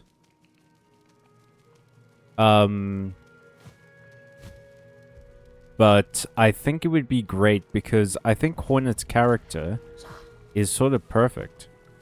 Hornet's character is really genuinely perfect for a setting like this, because she's clearly an experienced hunter, right? Like, a hunter who's seen a lot of the world, who's experienced a lot, who knows what's happening, but is also quite clearly pragmatic.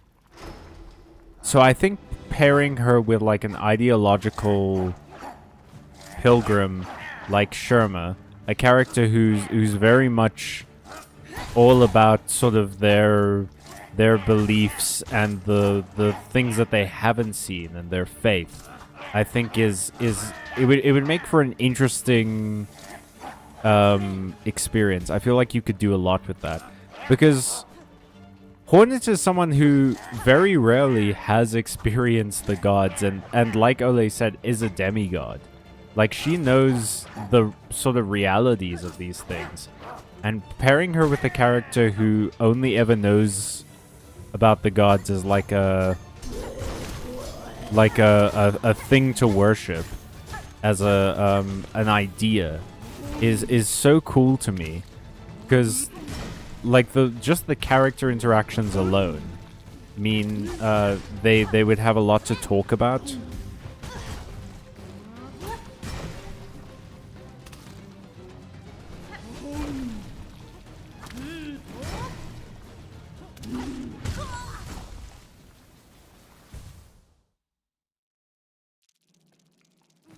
Yeah, don't worry about him. I took care of him. Whom? Whom did you take care of? I've been learning how to draw cups for a week now. Hell yeah. It is significantly harder than I thought it would be. It is a shockingly difficult thing to draw, isn't it? Not ranting about barnacles today so much, just vibing. Hey, I heckin' love vibing. We're all about vibing on this channel. Vibes and good times and diatribes. But yeah, I think it is my opinion. I need to stop saying I think so much. Y'all already know I am. So Sherma and Hornet together as a pairing would create a fun story. I think you don't need to change very much about, like, Hornet's reasoning for being here. Because Hornet's reasoning for being here is perfect. She clearly has a connection to this kingdom and the Weaver lineage and everything, as we know. But it's also clear that she doesn't necessarily know very much about the Weaver lineage and sort of her place in it. So it's cool that she's here to answer a very simple question, which is, why was she brought here? But also there are other questions to sort of keep her around, you know? She can learn more about this culture that she comes from and everything. And having that there is always going to be a very interesting part of the story that needs to be maintained no matter what form of media it's in. But along with Sherma, and like the incredibly pragmatic, very sort of no-nonsense Hornet, I think you could have a fun story with obviously lots of very cool fights and everything, but also lots of interesting conversations.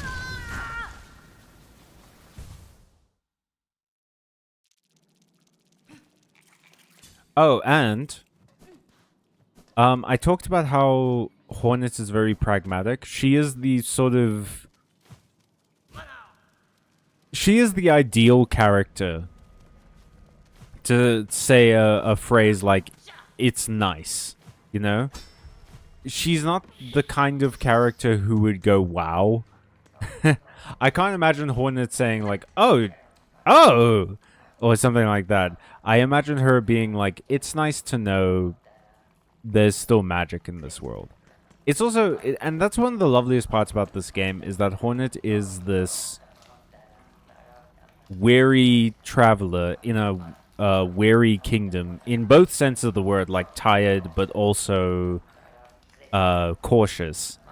And she gets to experience all these things she's never seen before. It must be a uniquely interesting experience for someone who I have to imagine has lived for a very long time to be taken by surprise, to see new things. Alright, let's do this. Bring out your boss's cheeks. I've got clapping to do.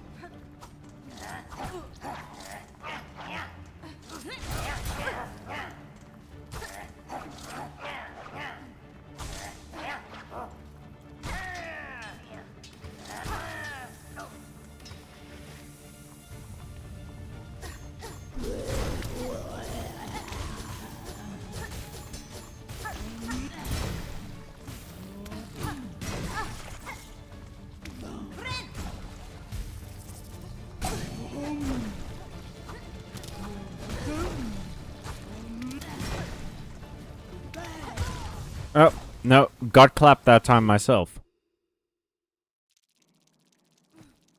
Hornet is what the girl boss archetype wishes it was. I don't know that that's necessarily true. I feel like the girl boss archetype is, I want to say, made up. I think a lot of characters are written that way. But it's from a misunderstanding of what a strong female character is. You know?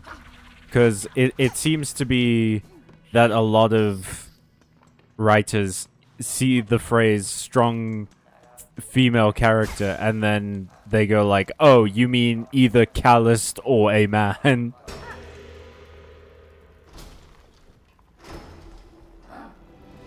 Do the pogo thing. For you, Asagi, sure.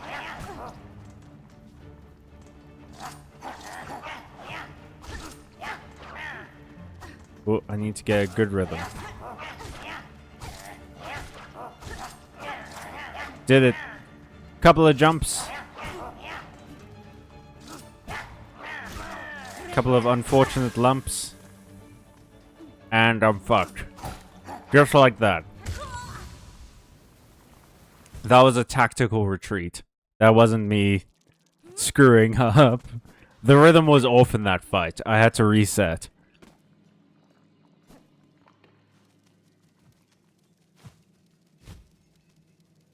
Right, let's go. But yeah, I don't love that a lot of like quote-unquote strong female characters are just written to be emotionally dead. Because it feels like a misunderstanding of the strong silent type.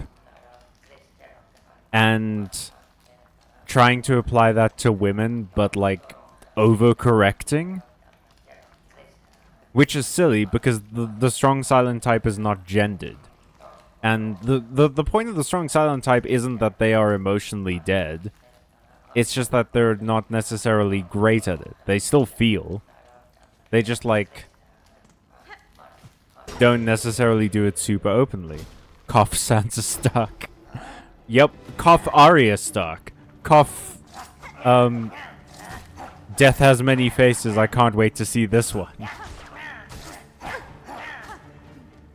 Cough, cough, cough. She got stabbed 16 times in the stomach and lived for no fucking reason. Remember that time that Arya Stark just fully died and then survived?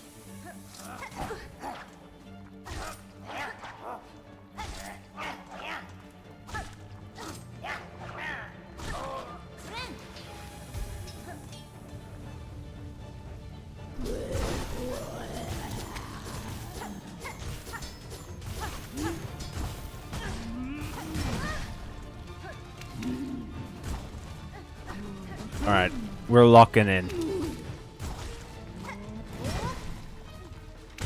Whoop. Oh, she just fully sat on me. That's...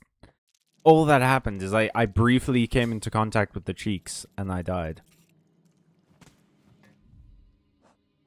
I can't believe I might have to pop one of my 5 shard bundles.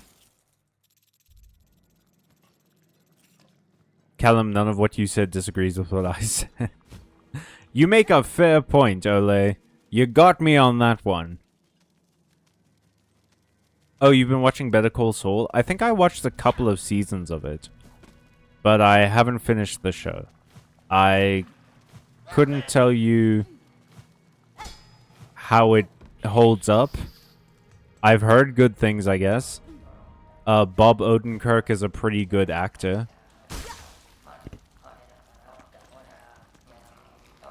I liked him in Fargo. Alright, let's go.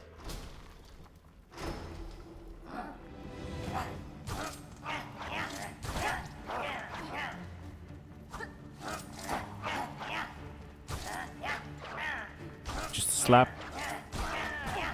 Just a cheeky slap. Just a jab. Just an uppercut. Just a scorpion kick. Bob Odenkirk is great. Loved him on Mr. Show. I never saw Mr. Show. What's it about? Oh.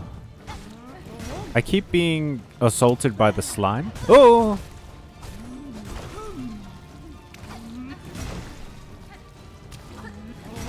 Ho ho! The clappage.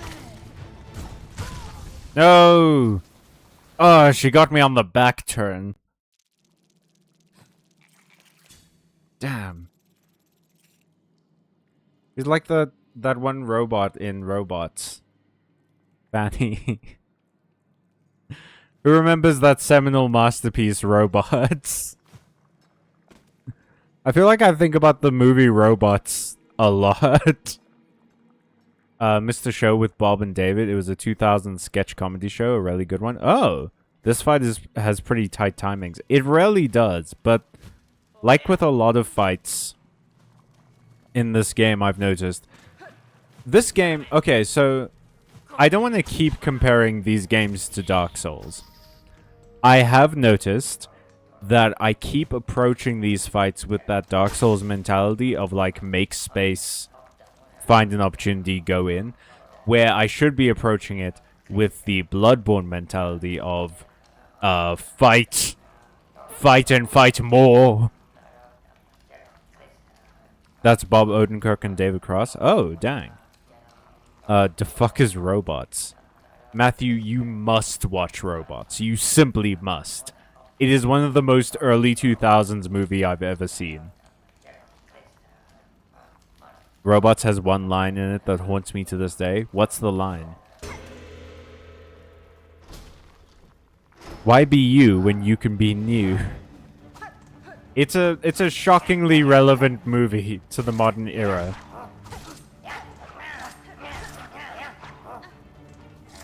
Also, I'm pretty sure Robin Williams is in Robots, isn't he? As the like red robot that becomes friends with the main character.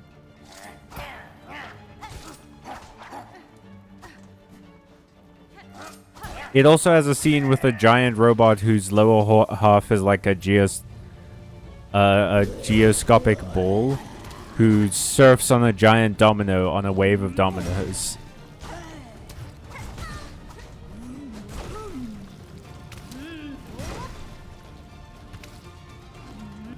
The ultimate battle.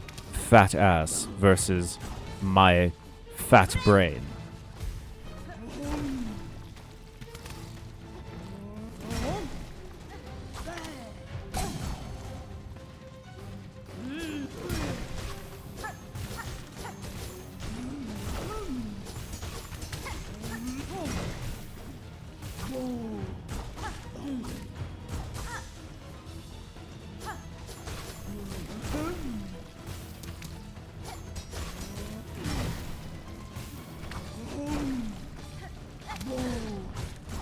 Gotcha.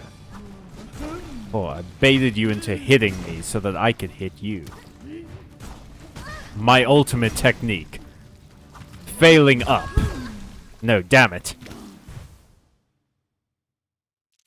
Lol, the poster has from the creators of Ice Age on it. like it's a really big selling point. It really was. The Ice Age was a huge movie, dude. Robots was around the time that Ice Age was still pretty new. They hadn't made a million sequels yet. He is the red robot. Hey, I knew it. That movie had a Britney Spears reference in it. So, I don't know if that sways you any which way, but it's important you know. Yeah, Robin Williams voiced Fender. Legally distinct from Bender. Okay, I gotta lock in. It's quiet time.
Oh, shit.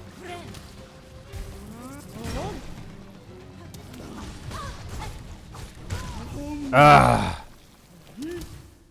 I lost concentration for like a second. The first Ice Age was amazing, true. The main character was voiced by Ewan McGregor. Damn, dude, Ewan McGregor has range.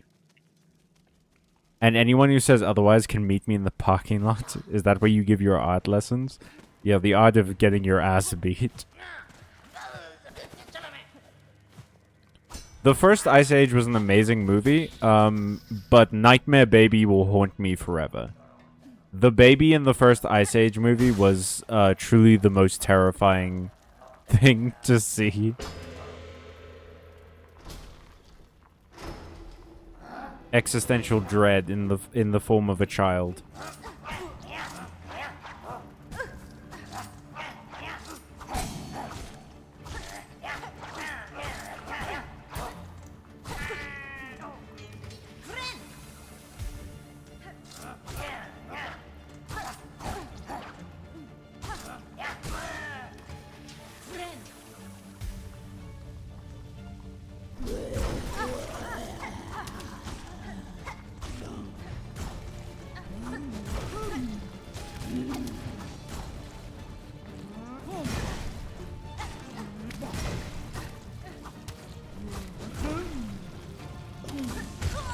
Oh. What's the best bit in Ice Age? To me, it's the dodo scene. I don't remember the first Ice Age very well. I think Sid's introduction is, like, kind of perfect in the Ice Age. Because he's immediately... It tells you everything you need to know about him as a character. And also makes him sympathetic. Like, it's shockingly good as an introduction. Is that... the best bit in Ice Age is when they hand over the baby and I cry. That is a pretty good bit. It's It's weird that they included that in the movie. Like, they just have a screen recording of Doodles crying in the corner. It's crazy. Also, when we learn about Manny's past and I cry. It's amazing how many, like, screen captures they have of Doodles crying in this old movie. You'd think they wouldn't be allowed to do that sort of thing, and yet they got away with it. But it does make the movie a lot better. It shows real dedication to the craft that they're willing to try things like that. Be experimental. Before it was a giant mass-produced sellout, Ice Age was incredibly experimental.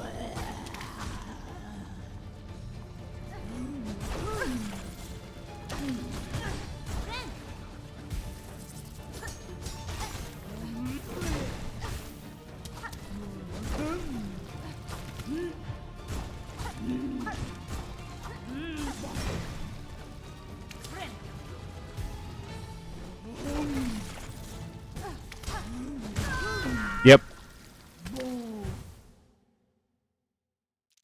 The third movie had dinosaurs. The third movie had dinosaurs and a weasel that I distinctly remember saying, someone asked, like, did you survive? And he said, no. But I lived. And that will stay with me forever. And the fourth movie had Peter Dinklage as a baboon pirate. The weirdest part is it ages with me as I age. It's the portrait of Dorian Gray, but Ice Age. Doodles is kept eternally young for as long as she has her copy of Ice Age, the first one, with that weird screen cap of her crying in it.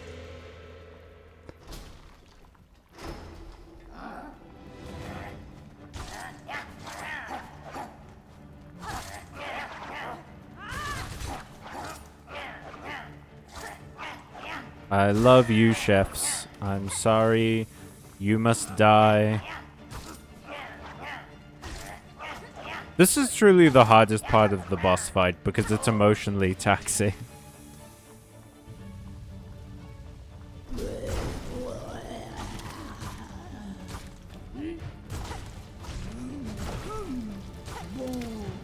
That's the hardest part of the boss fight for an entirely different reason. It's not emotionally taxing, but it certainly does inspire emotion. But that's what art does. How many Ice Age movies did they make? I saw 4 of them. I'm pretty sure they're on like 5 or 6 now. They made too many. That's one way of putting it. Alright. 5 was just really bad. Yeah, isn't the new Ice Age movie about, like, Manny's teenage daughter? No, that was the last one. Man, those movies, dude, like, every single time, like, teenage daughter character gets introduced, it is so very clearly the writer being like, I am a man and cannot relate to my female child.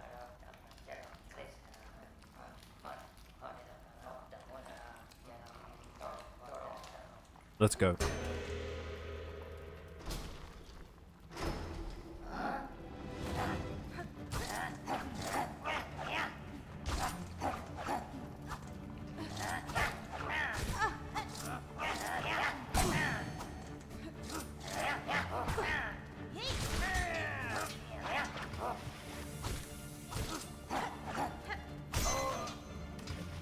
Ayo, a crit.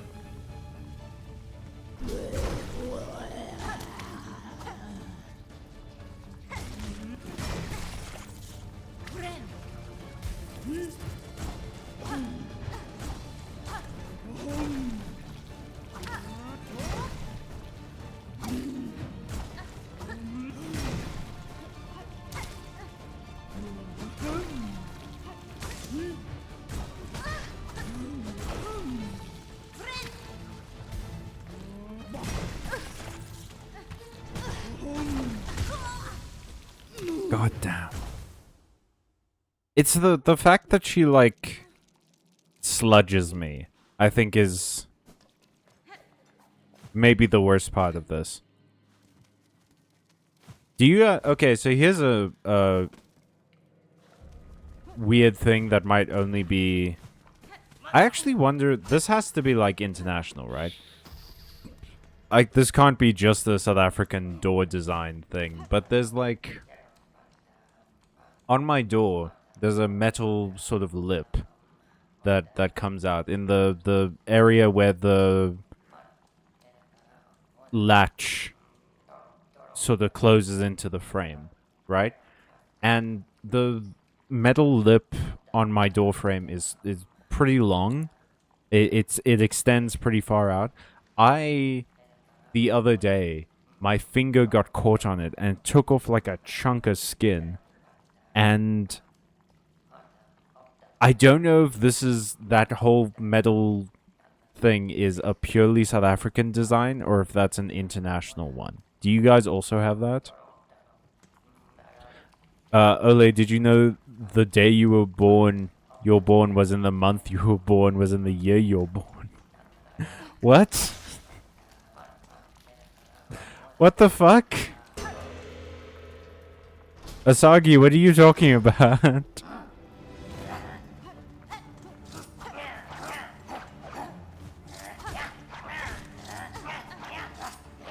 just wasted 10 seconds of your life. Okay.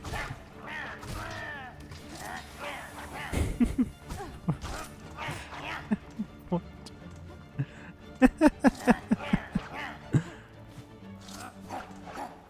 Fucking... have not experienced that chestnut since I was in, like, primary school. Yield wasting your time, Gambit.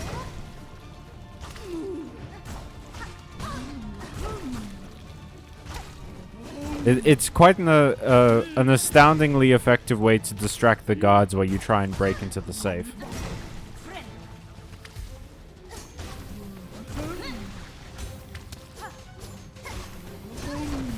Oh, I fucked up the timing on that one a bit. God damn. Also that one. shit several bricks, construct a house, and then get a complaint from the city for that house you built. Why did you do that? No one in the city likes it. It's a bad house. It cannot be structurally sound.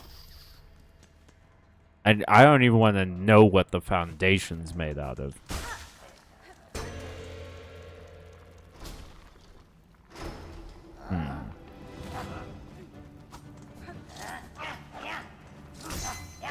Oh, the crit noise in this game is so good. It sounds like two samurais whose swords clash.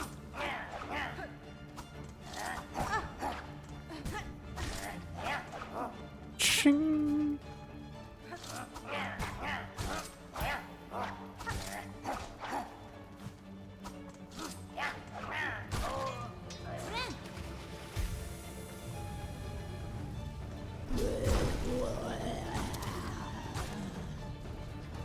Come on. Lugoli. Le goal. What do you call a French goalie? Le goal.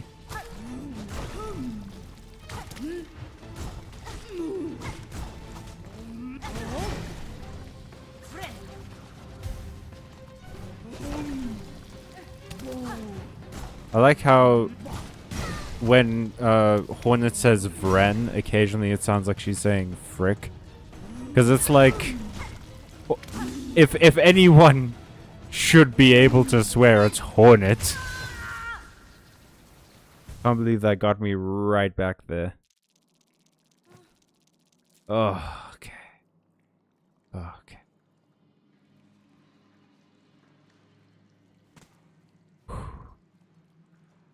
Let's fucking do this. Lugoli, I'm a coming. Brought my ass kicking outfit. It's a red cape. Perhaps you've seen it? Okay, I want to switch to Silk Spear.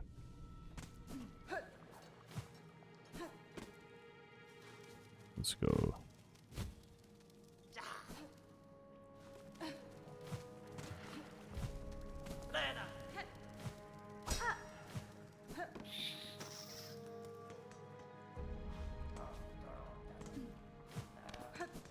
Cuckoo cuckoo, motherfuckers, let's do this.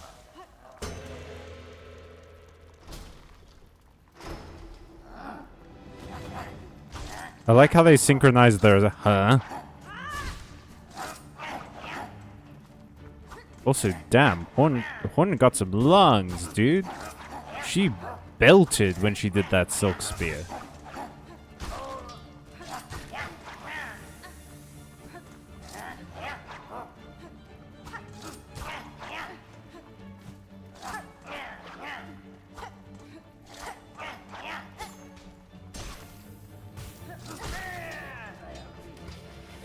Okay, around about here is appropriate.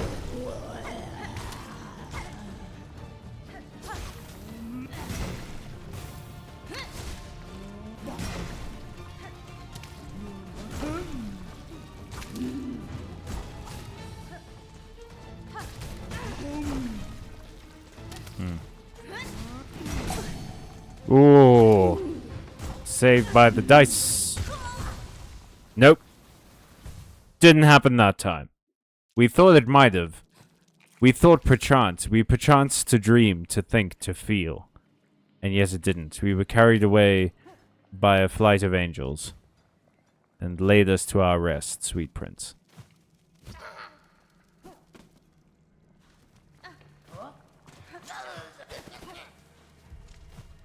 Ka-chow.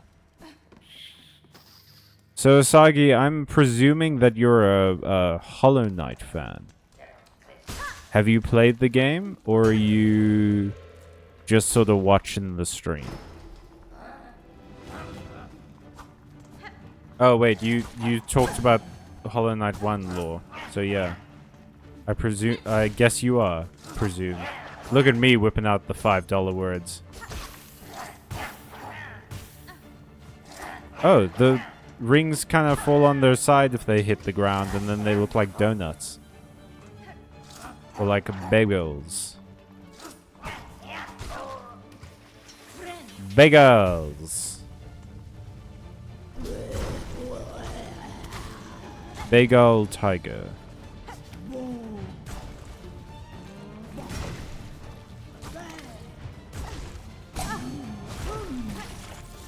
God damn it.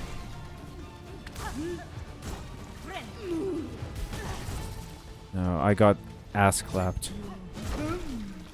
Ooh, ho, ho, ho, ho. Oh, damn it.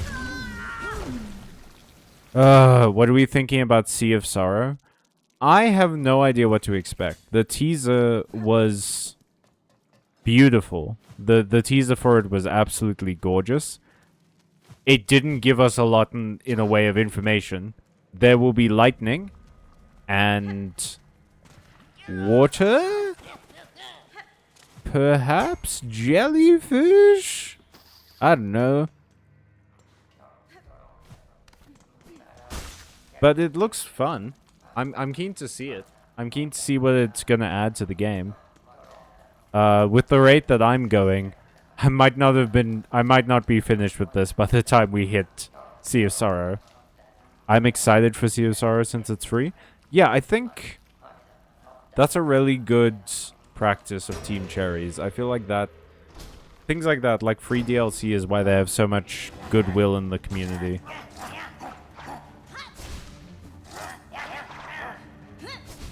Oh.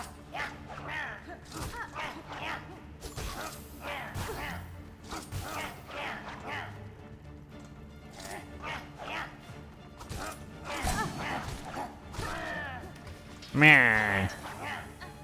Meh, meh, meh.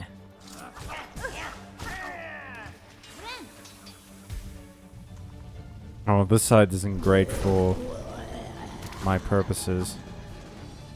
Come on, Ligoli.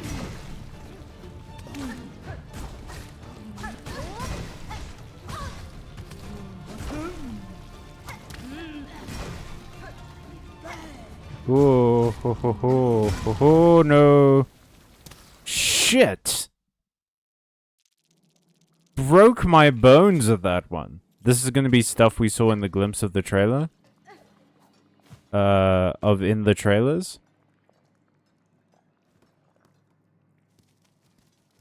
Saw glimpses of in the trailers. Well, I think that lightning struck building is probably some sort of like watchtower or lighthouse or something like that. Clearly the cloth covered thing is some sort of ancient creature, and presumably it's going to be awakened, and we have to go to the... Oh, wait, actually, that lightning struck place might be a castle. It does have very castle-y vibes, doesn't it? One of Silksong's trailers had a little squid guy who's nowhere in the game. Oh! This game does have a sort of Cthulhu thing going on. I remember in Whiteward, there was that character who got experimented on that grew like tentacles. So maybe we're going to be seeing some stuff like that.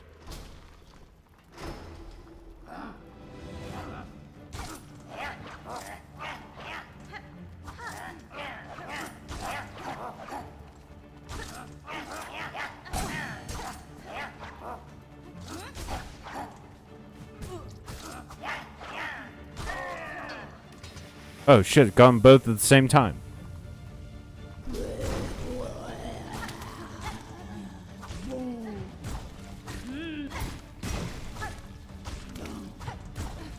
I mean, we've said it before and we've said it again. I saw Asagi said that they think Hornet will be fighting aquatic bugs.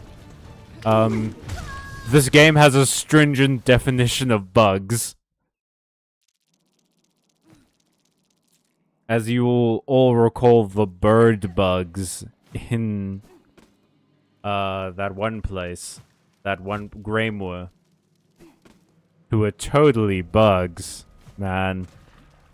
You can't even deny that they're bugs. But yeah, no. These games, the definition of the word bug gets looser and looser.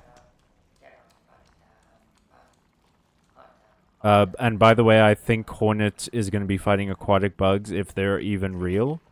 There are aquatic bugs. I would not say it's stringent at all. It's a little stringent. It's a little silkent. There's a spider who uses air bubbles to dive underwater. Horrific. Horrible information for me to have. My brain will never recover from having to dedicate its cells to that.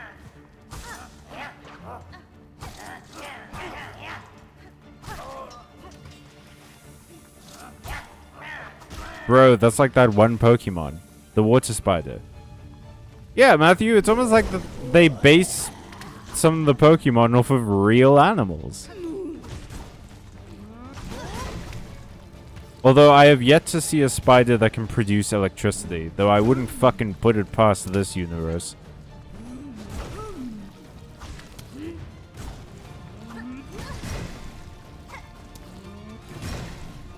You know what's a great animal? Is that there's a desert mouse that hunts scorpions.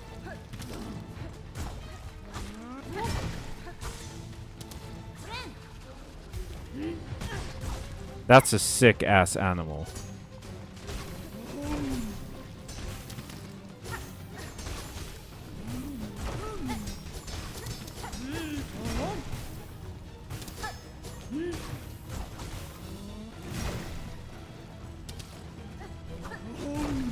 Oh.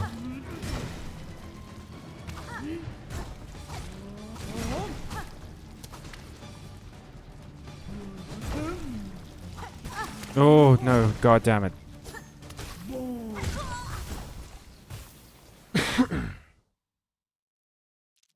Callum, stringent means restricted or narrow. You probably meant to say broad definition of bug. God fucking damn it. Oh, what a weird thought. I wonder what they base Lickitung off of. They base Lickitung off of the chat of this stream when they see disgraced chef Lugoli clapping me with them fat cheeks. That's what they based Lickitung off of. What are the purple throwing disc things? Oh, that was a gift from Chakra. It's her weapon. It's the chakrams. Chakrams. Which are basically just hidden knives. Also in the chat of the stream visits your mom. Matthew. Did you feel good about that joke? Bazinga. Fuck, he felt good about that joke, everybody. Pack it in. But yeah, I meant broad definition.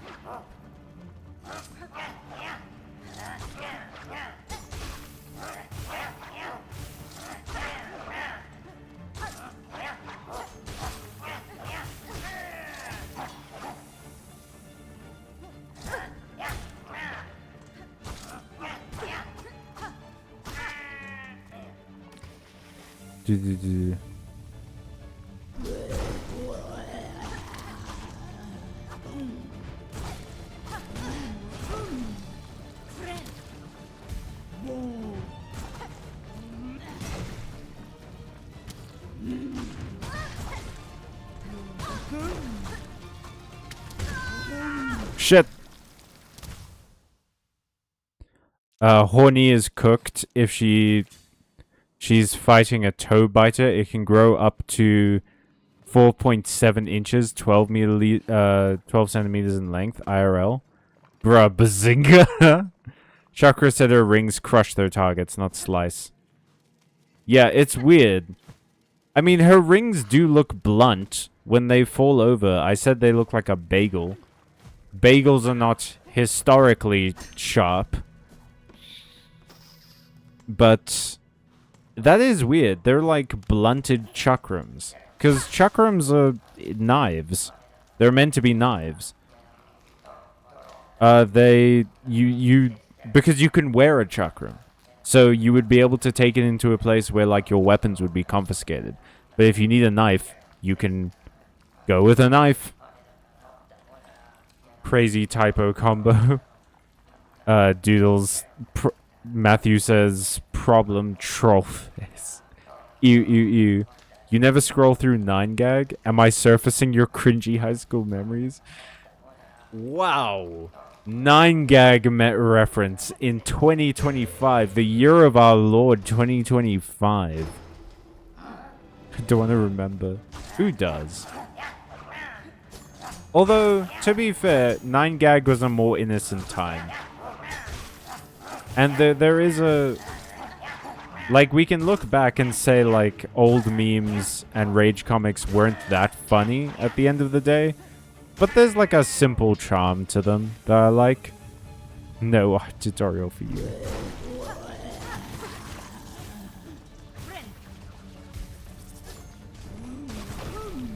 It's like seeing like a Polaroid camera or something. You know? Like, it's an adorable slice of history.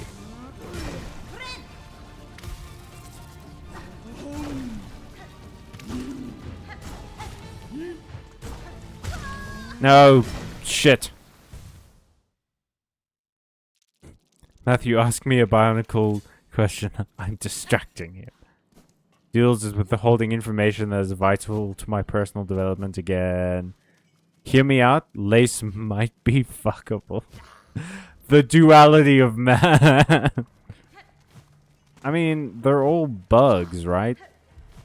They're bugs without, as far as I can tell, no primary sexual characteristics. When Hornet took off her cloak in that one scene, she's literally just like a stick. She has legs and arms, and that's it. Let's not. This Asagi guy is single-minded. I like that. No. Matthew has found another. I do not hear you out. Okay, but... what about that other one? Ole? What about, that other bug? That other bug whose name I remember. What about them? What about Phantom? Is Phantom on your list? Does Phantom pass the Harkness test?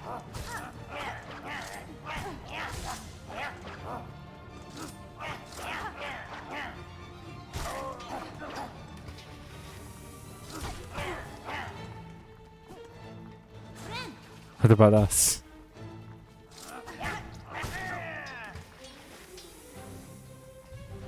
I know, but Lace, I know she's thick. Is Lace thick? Lace looks like really skinny. Is she a slim, thick baddie? I feel like I've only met Lace once in this game. No, I met her twice. I met her, outside of the Grand Bellway, and once in Deep Docks. Phantom is on my list. But Grandmother Silk is in there. What about all the broken happy ever afters? So the list has more than one slot. What about all the plans that end in disaster? Matthew, you're referencing a song I don't know. What about love? What about trust? And who are the strong? And where are the trusted? What's so funny about peace, love, and understanding? Let's go.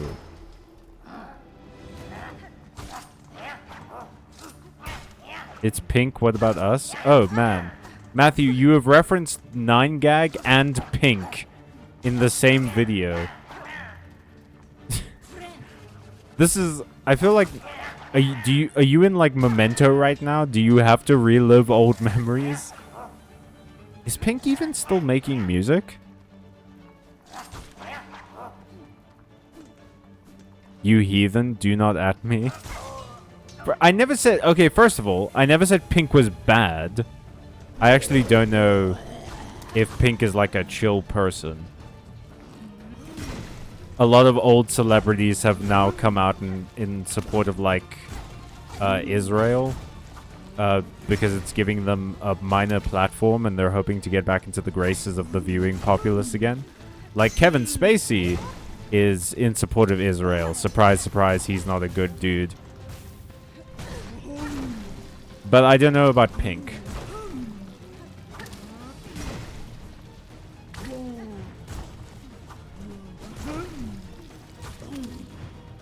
I know Gwen Stefani was like shilling a Christian app or something that you pay like $1,000 for, and it gives you your own guardian angel or some shit. It was like it genuinely one of the wildest scams I've ever heard. Speak to me. When all you got to keep is strong, move along, like I know you do. Badow dow.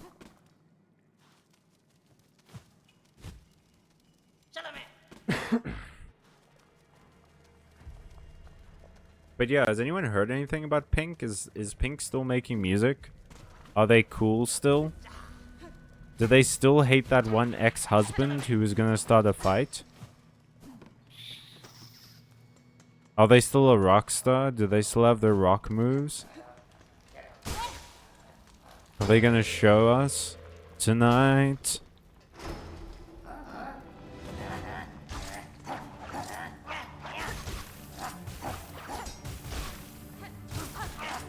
Swear to me!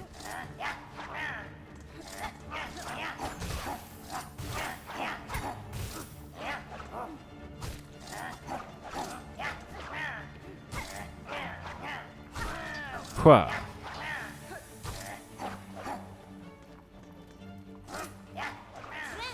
Gonna heal. Fucking, did you see the incredible maneuver where I fully dodged that guy's way? I was a ghost, a shadow. He never even saw me coming. And usually they always do.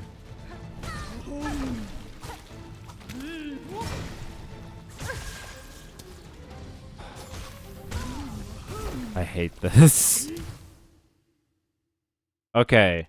What's the time at? God. Only got 25 minutes left.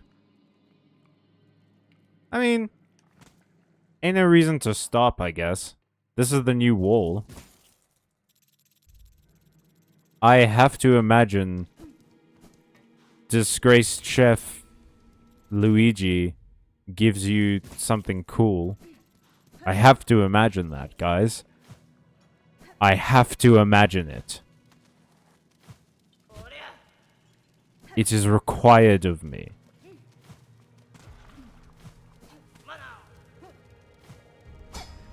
Like, I'm gonna defeat her and get, like, Excalibur. I'm gonna get that sword that Kratos uses. The giant glowing blue one. That I believe Zeus stabbed him in the chest with. In God of War 2, I believe. A God of War game I didn't play. Because I was too young.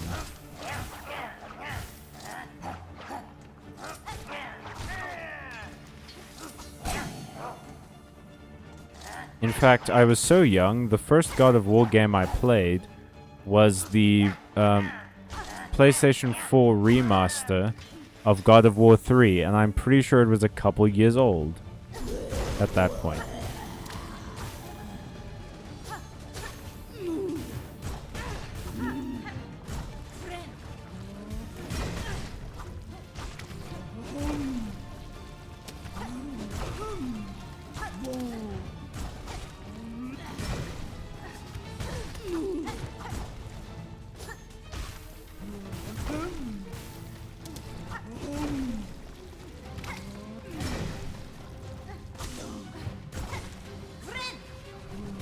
Oh, gosh. I saw my life flash before my eyes. I wasn't even in danger there.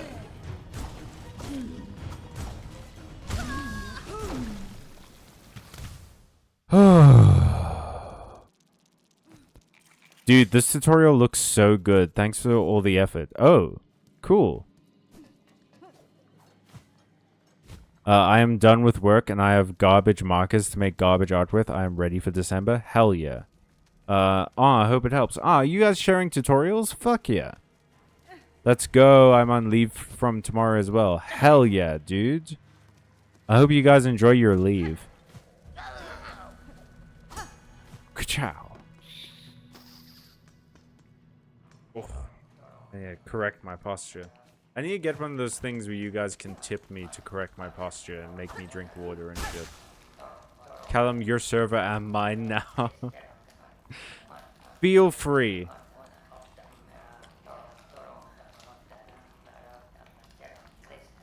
It'll be nice to see people chatting.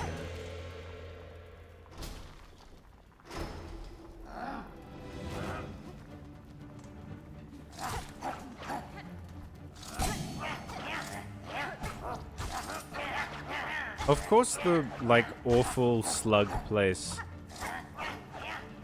Slug Town, has flies for chefs. Who are distinctly different from the other kinds of flies, the prison guards.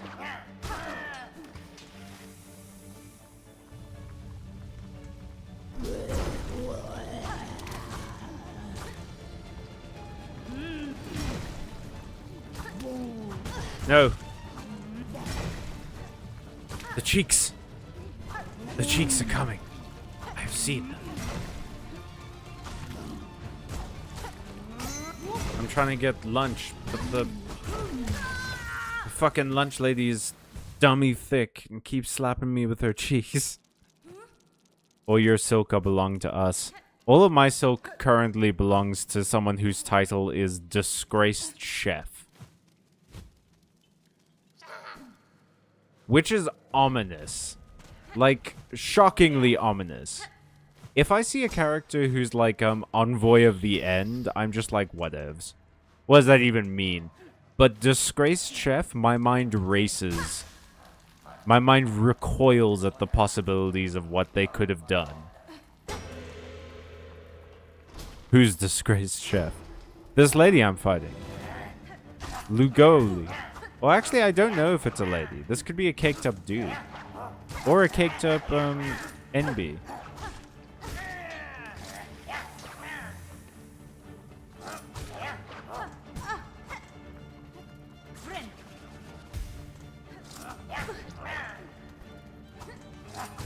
Ka-chow.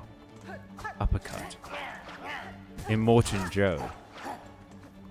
I have to say, I'm not necessarily a huge fan of the Mad Max franchise. I enjoyed Fury Road a lot. But Immortan Joe is one of my favorite character names from anything. It rolls off the tongue so well. Like, shockingly well. It's so fun to say. Immortan Joe. Yep, I deserve that. Sprog. What is that in reference to? What a lovely day. I could have probably connected those dots. We all have those times. Bionicle 2009 was a bit Mad Max. You can take the Bionicle out of the chat. But you can't take the chat out. You can't. You can lead an Ole to Bionicle, but you can't make him. You can. People in glass Bionicles shouldn't throw games.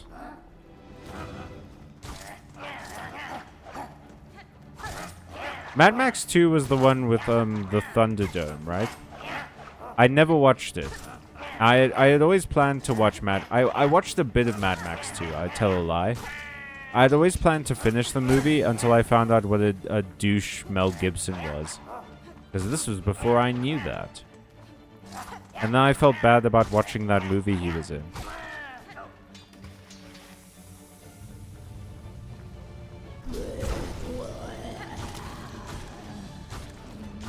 Yeah, he's helping the kid who, like, throws a giant boomerang, right? And doesn't talk, is just like a wild boy.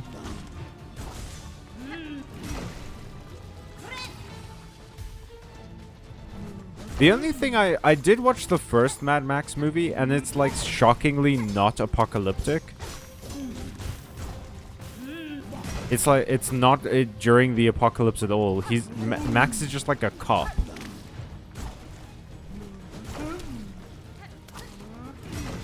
He's just like a police officer. And I remember it so distinctly because special effects weren't great back then. So when the car explodes at the end with the bad guy in it, they replace him with a dummy. But the dummy is very clearly a fake person. It's like, it's so very clearly a dummy. And also its eyes like pop out of its head in a crazy way. That like at 9 o'clock at night in a dark amphitheater during my movie club in high school scared the bejesus out of me. But in retrospect is fucking hilarious to look at.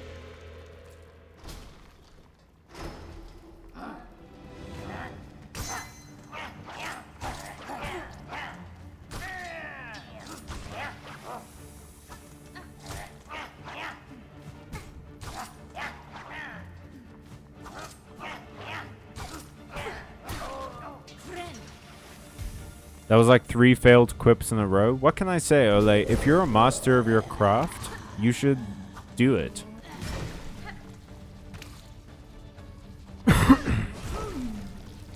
Because a broken clock is right, but doesn't make a wrong.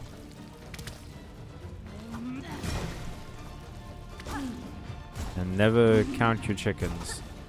In general, they don't like it. Have you ever met a chicken that likes being have you ever met anyone that likes being counted? It's pretty fucking gross. He has to go find his baby, who is apparently doesn't have a name beyond the British Aussie slang for baby. Huh. Have you watched Nobody 2? What did Todd Howard write Mad Max 2? Go on, buddy, you can do it. I have the N pass. Asagi, are you sure that you do? Because even if you do, I would prefer that you don't say that word. I would rather not ban you. Because I can't verify that you do have that. And I would just prefer to distance myself. I'm gonna say it and no one can stop me. If you say it, I'm gonna ban you. Like, that's it. So you can get the momentary kick of saying it and then get banned. You almost had a whole sentence there. Thank you.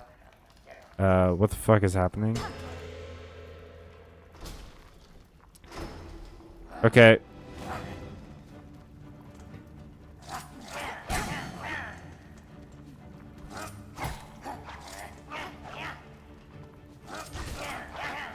Okay, hang on.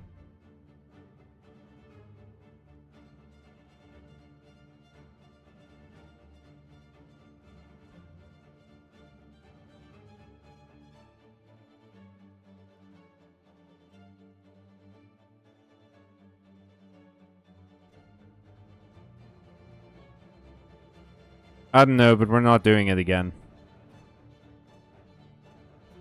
I have a very simple rule, man. If you do a slur, you get banned. That's it. Any sort of slur, I don't care if it's for a joke, anything. You get banned.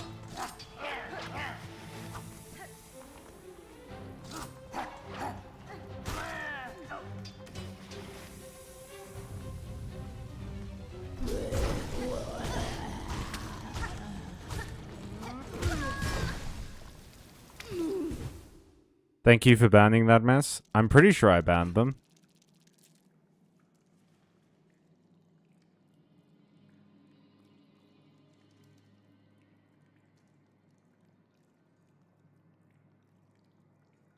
It doesn't say ban anymore. It just says hide user. Does that mean that they're not banned?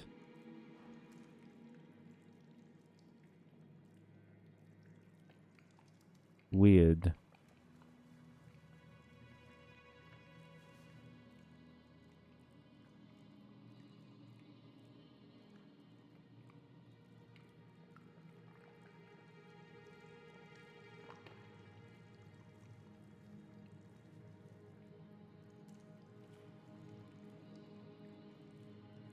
Thank you very much, Matthew. I appreciate that. I can't do anything about it on Streamlabs for some reason. Well, I can't see their comments in the chat box anymore, so that's good. Yeah. Awesome. Okay, so we've got about 10-ish minutes left in the stream. It's a few attempts. Asagi is completely missing from the chat now. Good.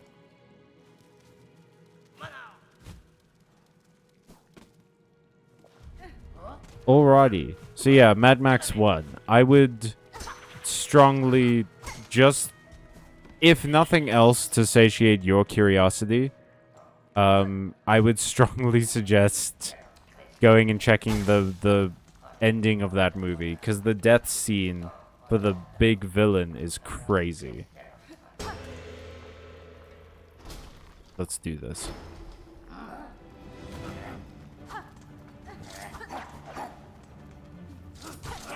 Anyway, you know who doesn't say slurs? The Makuta. I mean, I guess they had to draw a line somewhere. But good on them. You know you're doing a bad job in life when you will cross a line that a fictional villain won't. There is legitimately no consequence for the Makuta if they say anything. And even they won't do it, man.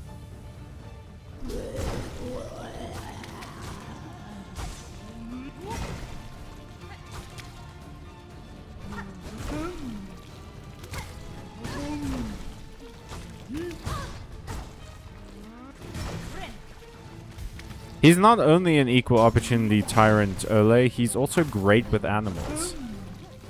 He's got a lot of pets. He has the makings of a perfect Tumblr-like villain lover.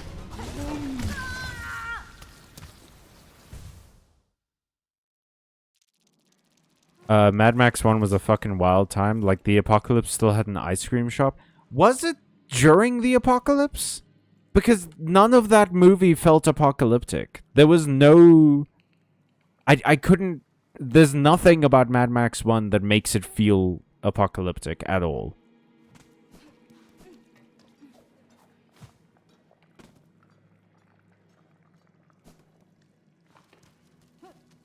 Anywho, Matthew, what's one of your favorite movies? Ciao. The intro screen said it was Apocalypse. That's insane. I'm glad that... Well, no. It's still, like, Mel Gibson. Fuck him. But, like... It's good that for the next two, they switched to a more, like, wastelandy setting. Because that first one had no apocalyptic vibe at all. The villain was named Toe Cutter. Yeah, but I mean, that's not deeply apocalyptic. I feel like you could have a villain today named Toe Cutter. They just have to have a very specific hobby.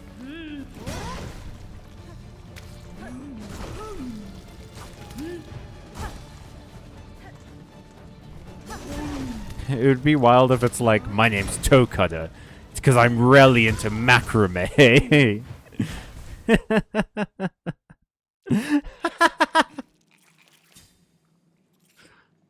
one was so stupid that it got me.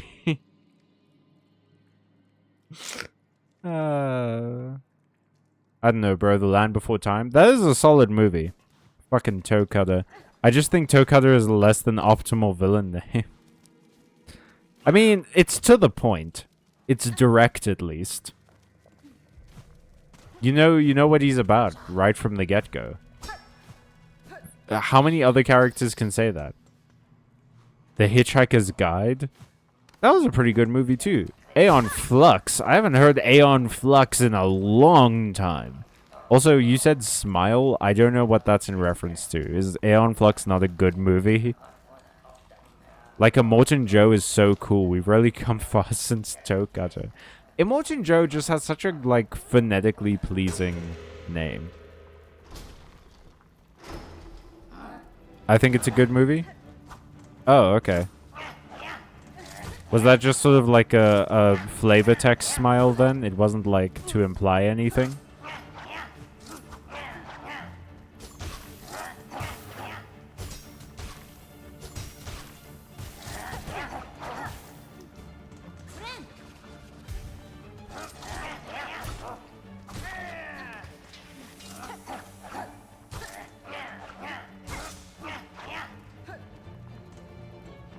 Come on. There we go. No, this way. This side. This side. This side is easier for me.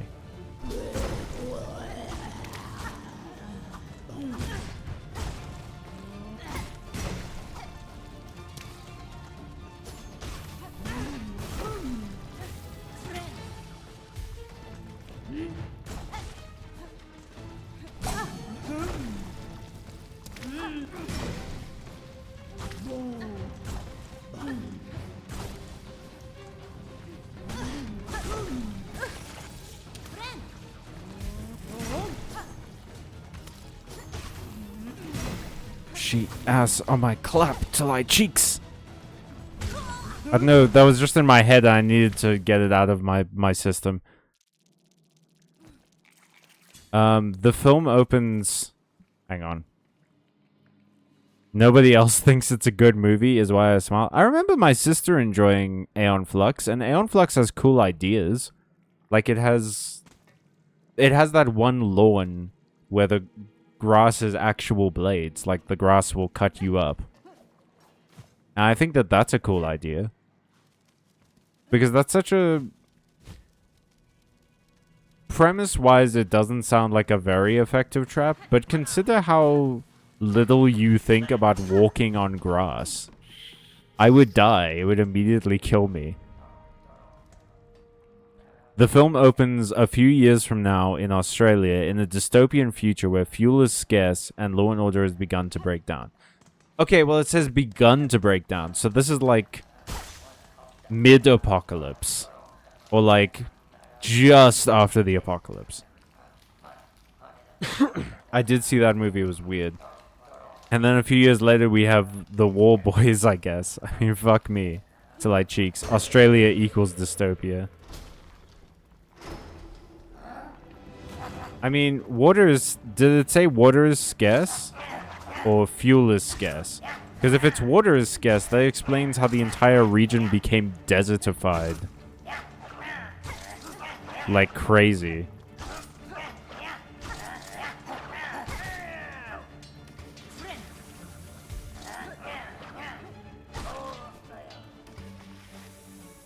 Fuel is scarce. My blood is fuel! Witness me. Witness me.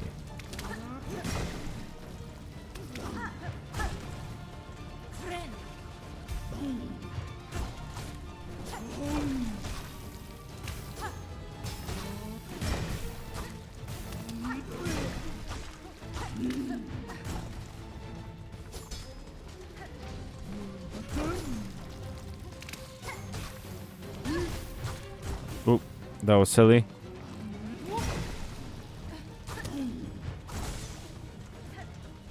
Come on. Oh, that was lucky. Oh, lucky again.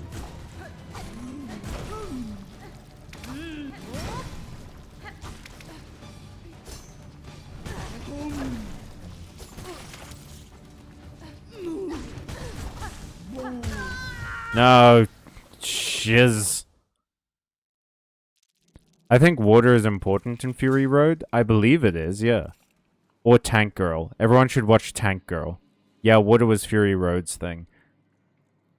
Was it Fury Road's thing for the entire movie? Because I felt like most of the movie was getting the women out of the, like, breeding camp in a Morton Joe's settlement. What's Tank Girl about? I've heard good things about Tank Girl, but I've never, like, known the premise.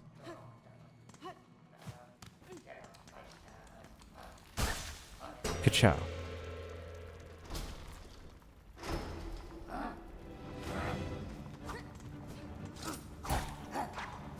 Bet you've never seen...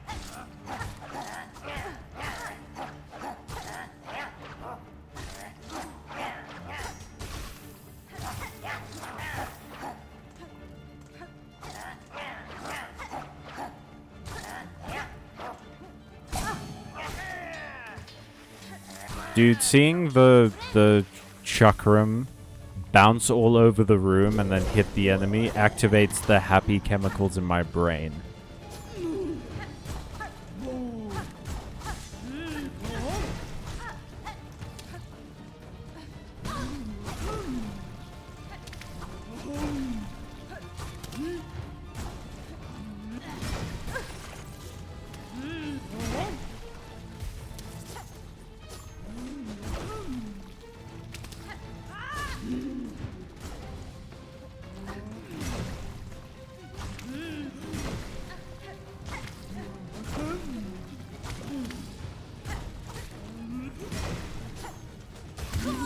No!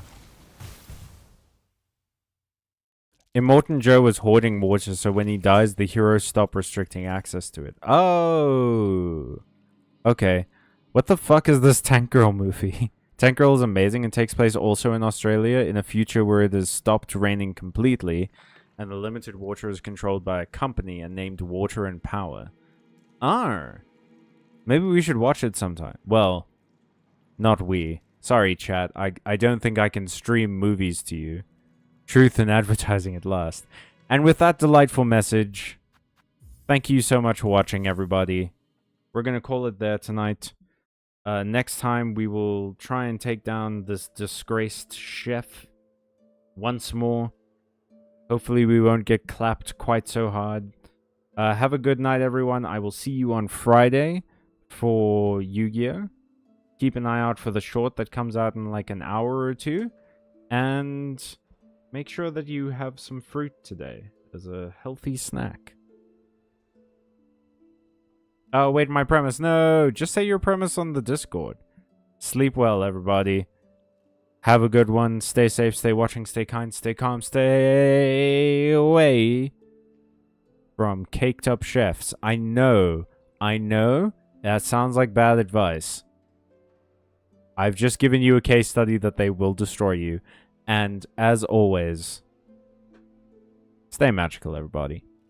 Bye-bye.